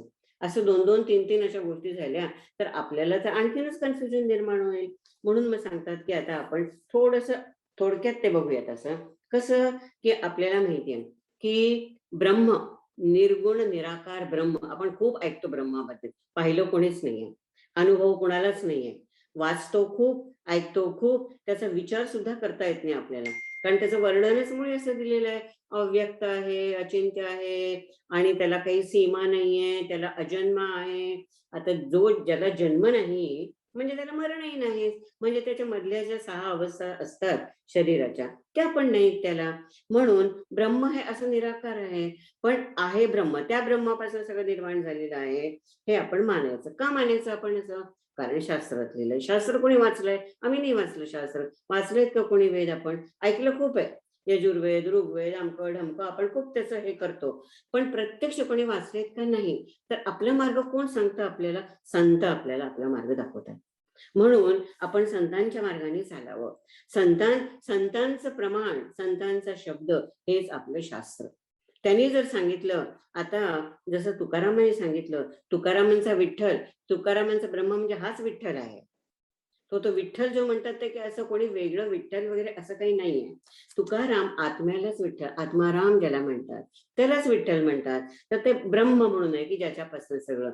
आणि जे कसं आहे की हे सगळ्याच्या पलीकडे आहे, म्हणून ते ब्रह्म. ब्रह्माच्या खाली काय आहे? आता आपण म्हणतो ईश्वर. कसं म्हणतो ना, कणाकणामध्ये ईश्वर भरलेला आहे. नाही, कसा देव आहे, ब्रह्म, ईश्वर सगळीकडे, ज्यालाच आपण परमात्मा म्हणतो. आपला हा छोटा आत्मा आणि तो मोठा सगळा परमात्मा. का का तो परमात्मा, का तो ईश्वर? कारण त्यांनी हे सगळं निर्माण केलेलं आहे. त्यांनी हे निर्माण केलेलं आहे. सगळं हे ब्रह्मांड, सगळा संसार, सगळं हे त्या परमेश्वराने. आणि त्याच्याशिवाय काही म्हणतो ना आपण, परमेश्वराशिवाय अहो झाडाचं पान सुद्धा हलू शकत नाही, है ना. नाहीतर मग कशी कितीतरी गोष्टींचं आपल्याकडे उत्तर नाहीये. सायन्स जरी किती पुढे गेलं असलं तरी त्याचं उत्तर आपल्याकडे नाहीये. कसं की कळीचं फुल कसं काय होतं? सूर्य नेहमी पूर्वेकडनंच का उगवतो? चंद्र रात्रीच का येतो? अशा कितीतरी गोष्टी जगामध्ये असतात. आता छोटे छोटे पक्षी असतात, कसे काय ते उडायला शिकतात? कसं काय ते अंड फुटतं? कसं काय सुरवंटाचं फुलपाखरू होतं? कशा होतात या सगळ्या गोष्टी? काय शक्ती आहे आतमध्ये? दुसरं हे बाहेरचं जर जाऊ दे, आपल्या शरीरातलं जरी आपण बघायला गेलो, आपला श्वासोश्वास कसं काय होतो? आपलं रक्ताभिसरण कसं काय होतं? आपलं डायजेशन जे होतं, पचन क्रिया वगैरे, ती कशी काय चालते? कोण करतं हे सगळं? झोप येते आपल्याला, आपण झोपतो कशाच्याने? आपल्याला कोणीही आजपर्यंत असं सांगू शकलेलं नाहीये. आणि आपल्याला हे सुद्धा माहिती नाहीये किंवा कळत नाही की आपल्याला झोप केव्हा लागते. कितीही प्रयत्न करून तुम्ही बघा, कळत नाही आपल्याला. आणि जाग कशी काय येते आपल्याला? कोण उठवतं आपल्याला सकाळी, नाही का? आपण त्याला म्हणजे हे पुष्कळ देतो, उदाहरणं म्हणा किंवा एक्सप्लेनेशन द्यायचं ते वगैरे. पण एनिवे, तर असं म्हटलं जातं की ईश्वर म्हणजे कोण? ह्याला म्हणायचं सगुण साकार रूप जे आहे ब्रह्माचं. ब्रह्म काय आहे? निर्गुण निराकार आहे. आणि हा जो ईश्वर आहे ना, तो आहे सगुण निराकार. कारण आपल्याला दिसतो का तो? नाही दिसत. सगळीकडे भरलेला आहे एवढं आपल्याला माहिती असतं. आम्हाला जाणवतो, पुष्कळ लोक म्हणतात ईश्वर जाणवतो, पण दिसतो का? नाही. झाडाझाडामध्ये, पत्त्यामध्ये, पानापानामध्ये, मातीमध्ये, दगडामध्ये, सगळ्यामध्ये, सगळीकडे तो भरलेला आहे. त्याच्यामुळेच वारे वाहतात, त्याच्यामुळेच नदीचं पाणी व्हायला लागतं, त्याच्यामुळे सूर्य उगवतो आणि मावळत नाही सूर्य, आपल्यासाठी मावळतो. जे काय तारे बिरे सगळे हे होतात ते त्याच्यामुळेच होतात. जे काय होतं ते सगळं ते त्याच्या शक्तीने होतं, पण तो दिसत नाही कारण त्याचं रूप नाही. म्हणून त्याला म्हणायचं सगुण निराकार. त्याच्या खाली येतात आपले देवदेवता. देवदेवता म्हणजे ब्रह्मा, विष्णू, महेश. हे असं म्हटलं जातं की ब्रह्मा, विष्णू, महेश जेव्हा महाप्रलय होतो तेव्हा त्यांचा सुद्धा प्रलय होतो आणि परत नवीन ब्रह्मा, विष्णू, महेश हे येतात.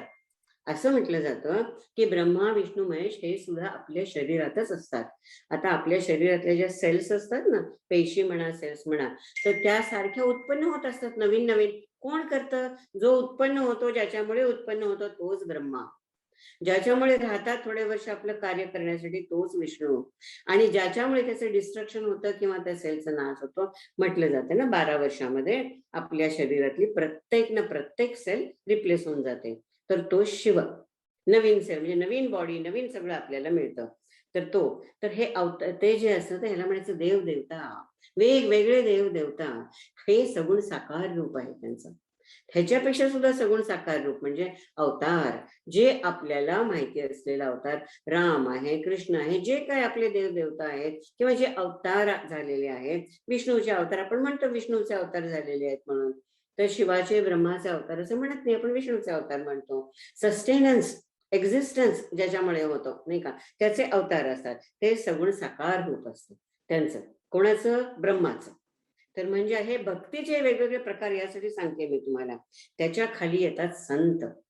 त्याच्या खाली येतात संत म्हणजे अवताराच्या खालचे संत. कारण संतांचं आयुष्य आपण बघायचं, म्हणून संतांचा शब्द हे शास्त्र प्रमाण मानलं जातं. संतांचं आयुष्य, जीवनसरणी जे असते, त्यांचं जे जीवन असतं त्याचं अनुसरण आपल्याला करायचं असतं. आणि संत यांनाच कारक पुरुष म्हणतात, संत यांना जीवनमुक्त पुरुष म्हणतात. आता त्याच्या खाली आपण सगळे येतो. कसे? किती माणसं असते, किती मिलियन्स बिलियन्स माणसं या जगामध्ये असतील. आणि मागे सुद्धा कितीतरी होऊन गेले, सध्या सुद्धा कितीतरी आहेत आणि पुढे सुद्धा कितीतरी राहतील.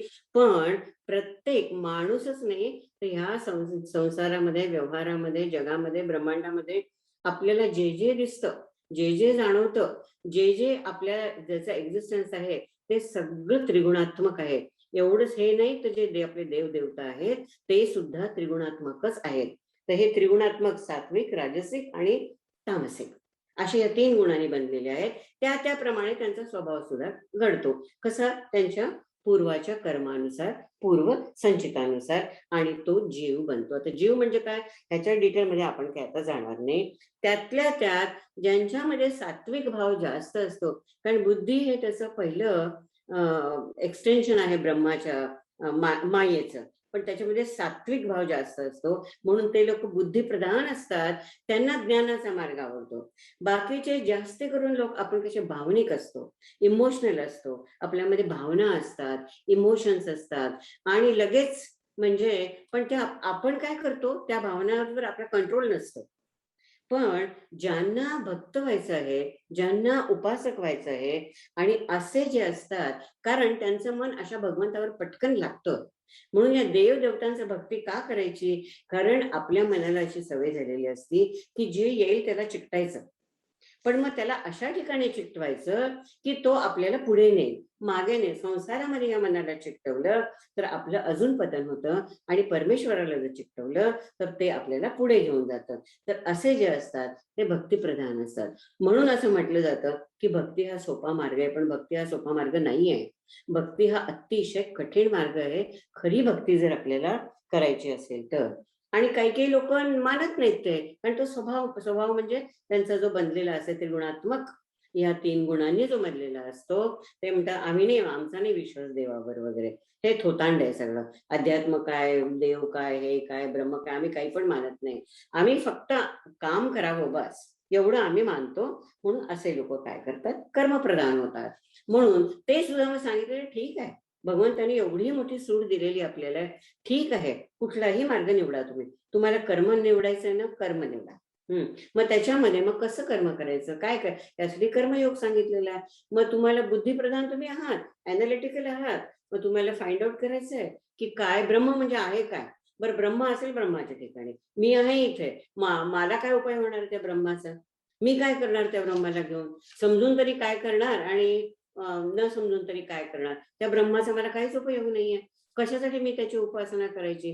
पण ते ज्ञान जे आहे, ज्यांची बुद्धी, त्याला मुमुक्षु म्हणतात, अतिशय चिकित्सक बुद्धी असते, ते सारखं मग ते अर्जुनाची होती. म्हणून त्याचे प्रश्न हे आपल्यासाठी अतिशय महत्वाचे आहेत की कसे कसे, की त्यातून मग आपल्याला आपला मार्ग शोधायचा आहे की मी कुठला मार्ग घेऊ, मी कसा जाऊ, मी कुठे जाऊ. तर ते शोधण्यासाठी म्हणून अर्जुनाने तो प्रश्न जो विचारलेला आहे, तर त्याच्यामध्ये मग भगवंताने सांगितलं की अरे कुठलाही मार्ग घे तू, 3ही मार्ग एकाच ठिकाणी, एका डोंगरावर चढायचंय आपल्याला, कुठलाही मार्ग घ्या ना, काट्याकुट्याचा घ्या, चांगला घ्या, नंतर सिनिक राऊट घ्या, कुठलाही राऊट घ्या, तू पोहोचशील त्या शिखरावरच. आणि एकदा त्या शिखरावर तू पोहोचलास की काही फरक पडत नाही, तुझा मार्ग तो आपल्याला सोडून द्यावाच लागतो. आणि मग पुढे भगवान सांगतात की हे बघ, मनाला एकाग्र करून जो माझं भजन आणि ध्यान करतो, आणि त्याच्या मनावर दुसरी अतिशय महत्वाची गोष्ट, आणि ती म्हणजे श्रद्धा. श्रद्धा म्हणजे काय? श्रद्धा काही फक्त भक्तीतच असते असं नाहीये, निर्गुणामध्ये सुद्धा श्रद्धा लागते, कर्मयोगामध्ये सुद्धा श्रद्धा लागते. ज्याच्यावर आपला खूप विश्वास असतो की आपण खूप त्याच्या विश्वासावर आपण आपलं कर्म काम कुठले जे काही करतो तर ते पाहिजे की बस, आणि त्याच्यामध्ये मनामध्ये एवढा विश्वास पाहिजे आपल्या की हे केल्याने माझं भलंच होणार आहे. पण आधी आपल्याला हे समजून घ्यायला पाहिजे की भलं म्हणजे काय आणि माझं भलं. कारण आपल्याला नेहमीच वाटतं मी जे करते ते भलंच करते, मी चांगलंच करते, मी कुठे वाईट करते, काही चांगलंच करते, हे आपली व्याख्या झाली. पण शास्त्र ती व्याख्या वेगळ्या तऱ्हेने करते ना. म्हणून भगवान सांगतात की माझ्या मते, हे भगवंताचं मत आहे आणि हे गीतेची ही एक ठेवण आहे अशी, बरं का. भगवान सांगतात, भगवान कधीही म्हणत नाहीत, भगवान श्रीकृष्णाने कुठेही असं म्हटलेलं नाही की अर्जुना तू असं कर आणि ते माझं म्हणणंच बरोबर आहे, असं कुठेही म्हटलेलं नाहीये. 18व्या अध्यायात आपण गेलो की तिथे सुद्धा भगवान तेच सांगतात की माझं मत असं आहे, आता तुला जे वाटेल ते तू कर. तर माझ्या मनाने असा जो योगी असतो, ज्याच्या मनामध्ये खूप श्रद्धा असते, जो माझं भजन पूजन करण्यामध्ये एकाग्रता करतो, तो मला अतिशय चांगला वाटतो. आणि ह्याच्या अपोजिट दुसरा जो असतो की जो ब्रह्माचं ध्यान करतो आणि आपल्या इंद्रियांना, आणि ही एक विशेष गोष्ट आहे की आपल्या इंद्रियांना आणि मनाला वश करून घेतल्याशिवाय कुठलाही मार्ग आपण साधू शकत नाही. मग तो कर्ममार्ग असू दे, ध्यान मार्ग असू दे, का भक्ती मार्ग असू दे. तर म्हणून भगवंतांनी सांगितलंय की जरी केलं तरी सुद्धा सगळ्यांच्या असा जो माझं भजन करतो, माझं ध्यान करतो, तर तो असा सुद्धा तू काळजी करू नको, तो पण माझ्याकडेच येतो आणि तू पण माझ्याकडे. आता माझ्याकडे म्हणजे कोणाकडे येतो ते पण आपल्याला बघायला पाहिजे ना. पण भगवंतांनी पुढच्या श्लोकामध्ये मग हे पण सांगितलं, पण एवढं मात्र निश्चित की जो माणूस, जो मनुष्य, जो भक्त, जो साधक, जो उपासक अशा मार्गाने जातो, तर निराकाराच्या मध्ये जातो, ब्रह्मामध्ये आसक्त, म्हणजे त्याच्यामध्ये सुद्धा आसक्ती असतेच. पहा, एकीकडे आपण म्हणतो आसक्ती काढून टाका, पण ही ब्रह्माची त्याच्यामध्ये 2 प्रकार असतात. आसक्ती कुठे ठेवायची, कशी ठेवायची, केव्हा ठेवायची, किती ठेवायची, म्हणून पण असा जो ब्रह्मामध्ये जो आसक्त झालेला असतो आणि साधन करत राहतो, तर पण त्यामुळे तर तो मार्ग अतिशय क्लेशकारक आहे. का?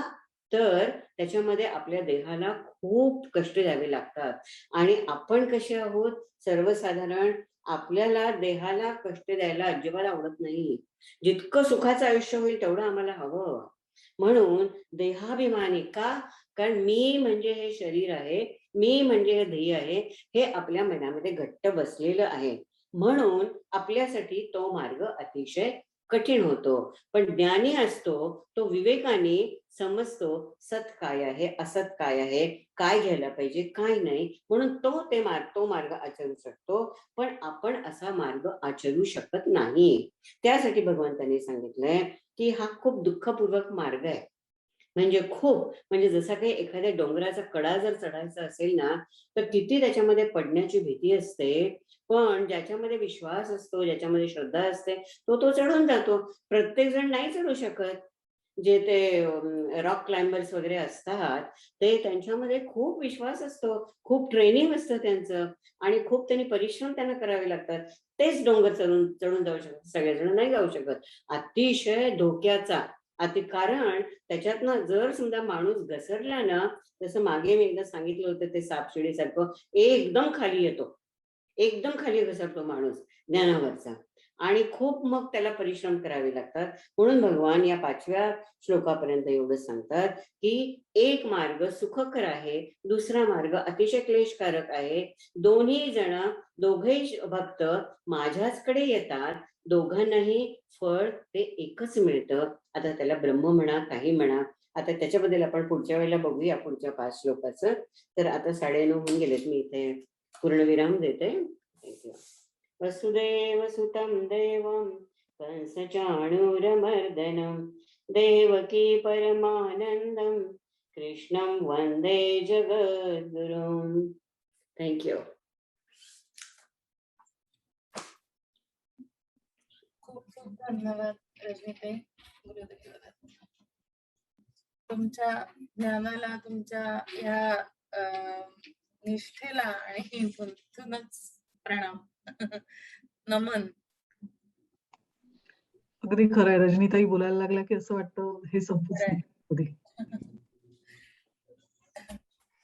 हो, खूप सुंदर. म्हणजे गीतेचा 12वा अध्याय खूप वेळा वाचला होता, पण असं कधीच विचार एवढा डीप केलाच गेला नव्हता. दृष्टिकोन वेगळा मिळतो. खूपच छान. हो. मंडळी, आपण पूर्ण त्रिपदी घेऊया. हो, चालेल, अगदी चालेल. चालेल, मी स्क्रीन शेअर करते. थँक्यू.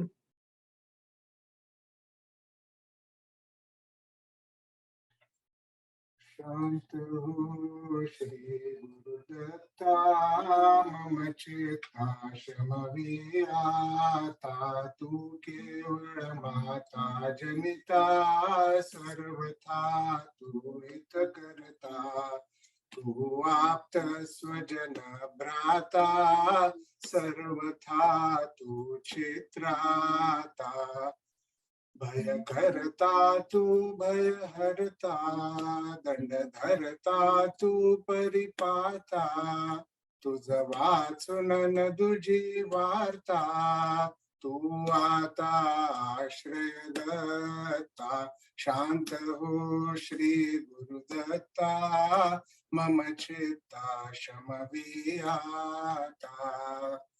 अपराधास्तव गुरुनाथा जरी दंडा धरिसी यथार्था तरी आम्ही गाऊन गाथा तव चरणी नमऊ माथा तू तथापि दंडिसी देवा कोणाचा मग करू धावा सोडविता दुसरा तेव्हा कोण दत्ता मात्राता शांत हो श्री गुरुदत्ता मम चित्ता शमवियाता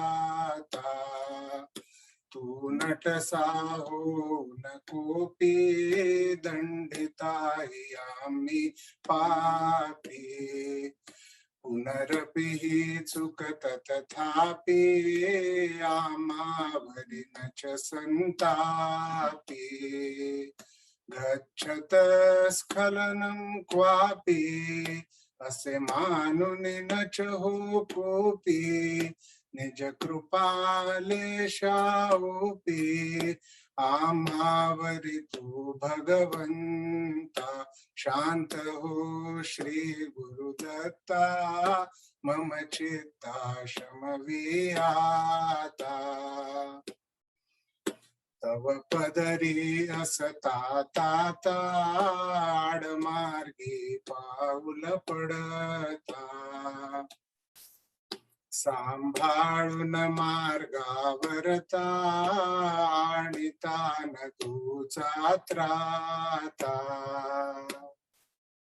निज बिरुदाणु चित्ता तू पतित पावन दत्ता बळ्याता भरता करुणा घन तू गुरुनाथा शांत हो श्री गुरुदत्ता मम चित्ता शमवियाता सह कुटुंब सह परिवार दास आम्ही हे घरदार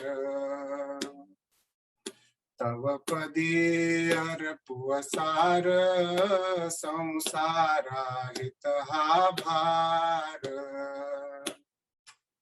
परिहरिसी करुणा सिंधो तू दीनानाथ सुबंधो आम्हा गलेशन बाधो वासुदेव प्रार्थित दत्ता शांत हो श्री गुरुदत्ता मम चित्ता शमवियाता श्री गुरुदत्ता जय भगवंता ते मन निष्ठुर न करियाता श्री गुरुदत्ता सूर्य द्विजासी मारिता म्हणजे कळवळले ते कळवळो आता श्री गुरुदत्ता पोट शोळाने द्विजदड फडता कळवळले ते कळवळो आता श्री गुरुदत्ता द्विजसूत मरता वळले ते मन हो की उदासीन नवळे आता श्री गुरुदत्ता सतीपती मरता काकुळती येता वळले ते मन नवळे की आता श्री गुरुदत्ता त्यजी निष्ठुरता कोमल चित्ता वळवी आता श्री गुरु दत्ता जय भगवंता ते मन निष्ठुर न करी आता श्री गुरु दत्ता जय करुणा घन निज जन जीवन अनसूयानंदन पाहि जनार्दन जय करुणा घन निज अपराधे उफराटी दृष्टी होनी पोटी भयधरु पावन जय करुणा घन तू करुणा कर कधी आम्हावर रुससी न किंकर वरद कृपा घन जय करुणा घन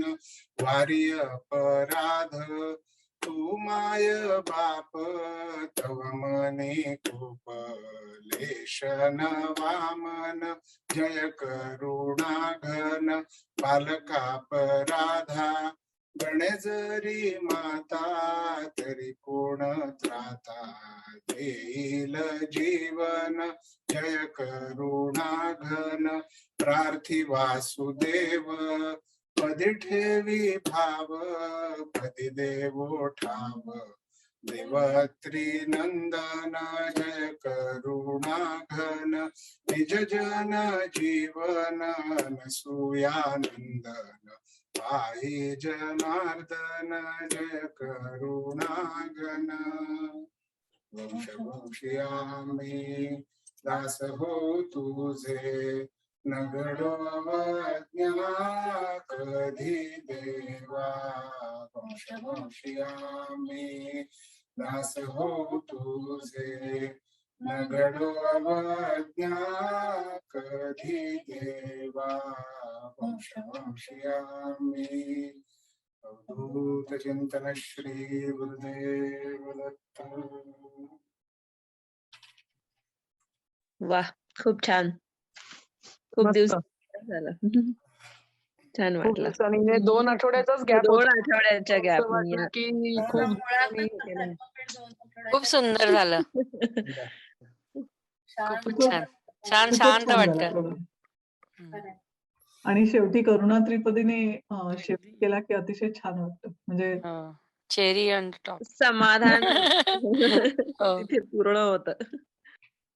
मस्त छान. खरंच छान. चरित्र घ्यायला पाहिजे. टेंबे स्वामींच्या एवढ्या अफाट रचना आहेत की काय अख्खं एक पुढचं 2022 आपण टेंबे स्वामींवर घेऊ शकतो.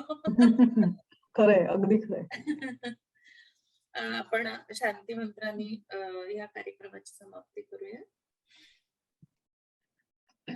ओम पूर्णमद पूर्णमिदं पूर्णात् पूर्णमुदच्यते पूर्णस्य पूर्णमादाय पूर्णमेवावशिष्यते. ओम शांति शांति शांति. हरि ओम. श्री गुरुभ्यो नमः. हरि ओम. धन्यवाद मंडळी. आज ज्यांनी उपस्थित राहून कार्यक्रमाची शोभा वाढवली, सगळे सादर करता शिल्पा, रजनीताई, अनिरुद्ध दामले, सगळ्यांना मनापासून धन्यवाद. वैशाली पण वैशाली येस सर्टनली. थँक्यू उल्का. वैशाली तुला पण थँक्स. काही नाही, असं काय. आणि हीच शांतता, हेच स्थैर्य आपण कंटिन्यू हे घेऊन जाऊ इथून आणि पुढच्या आठवड्यात त्याच समाधानाने, शांतीने आपण परत भेटूयात पुढच्या गुरुवारी एका नवीन स्त्री संतांना जाणून घ्यायला. धन्यवाद.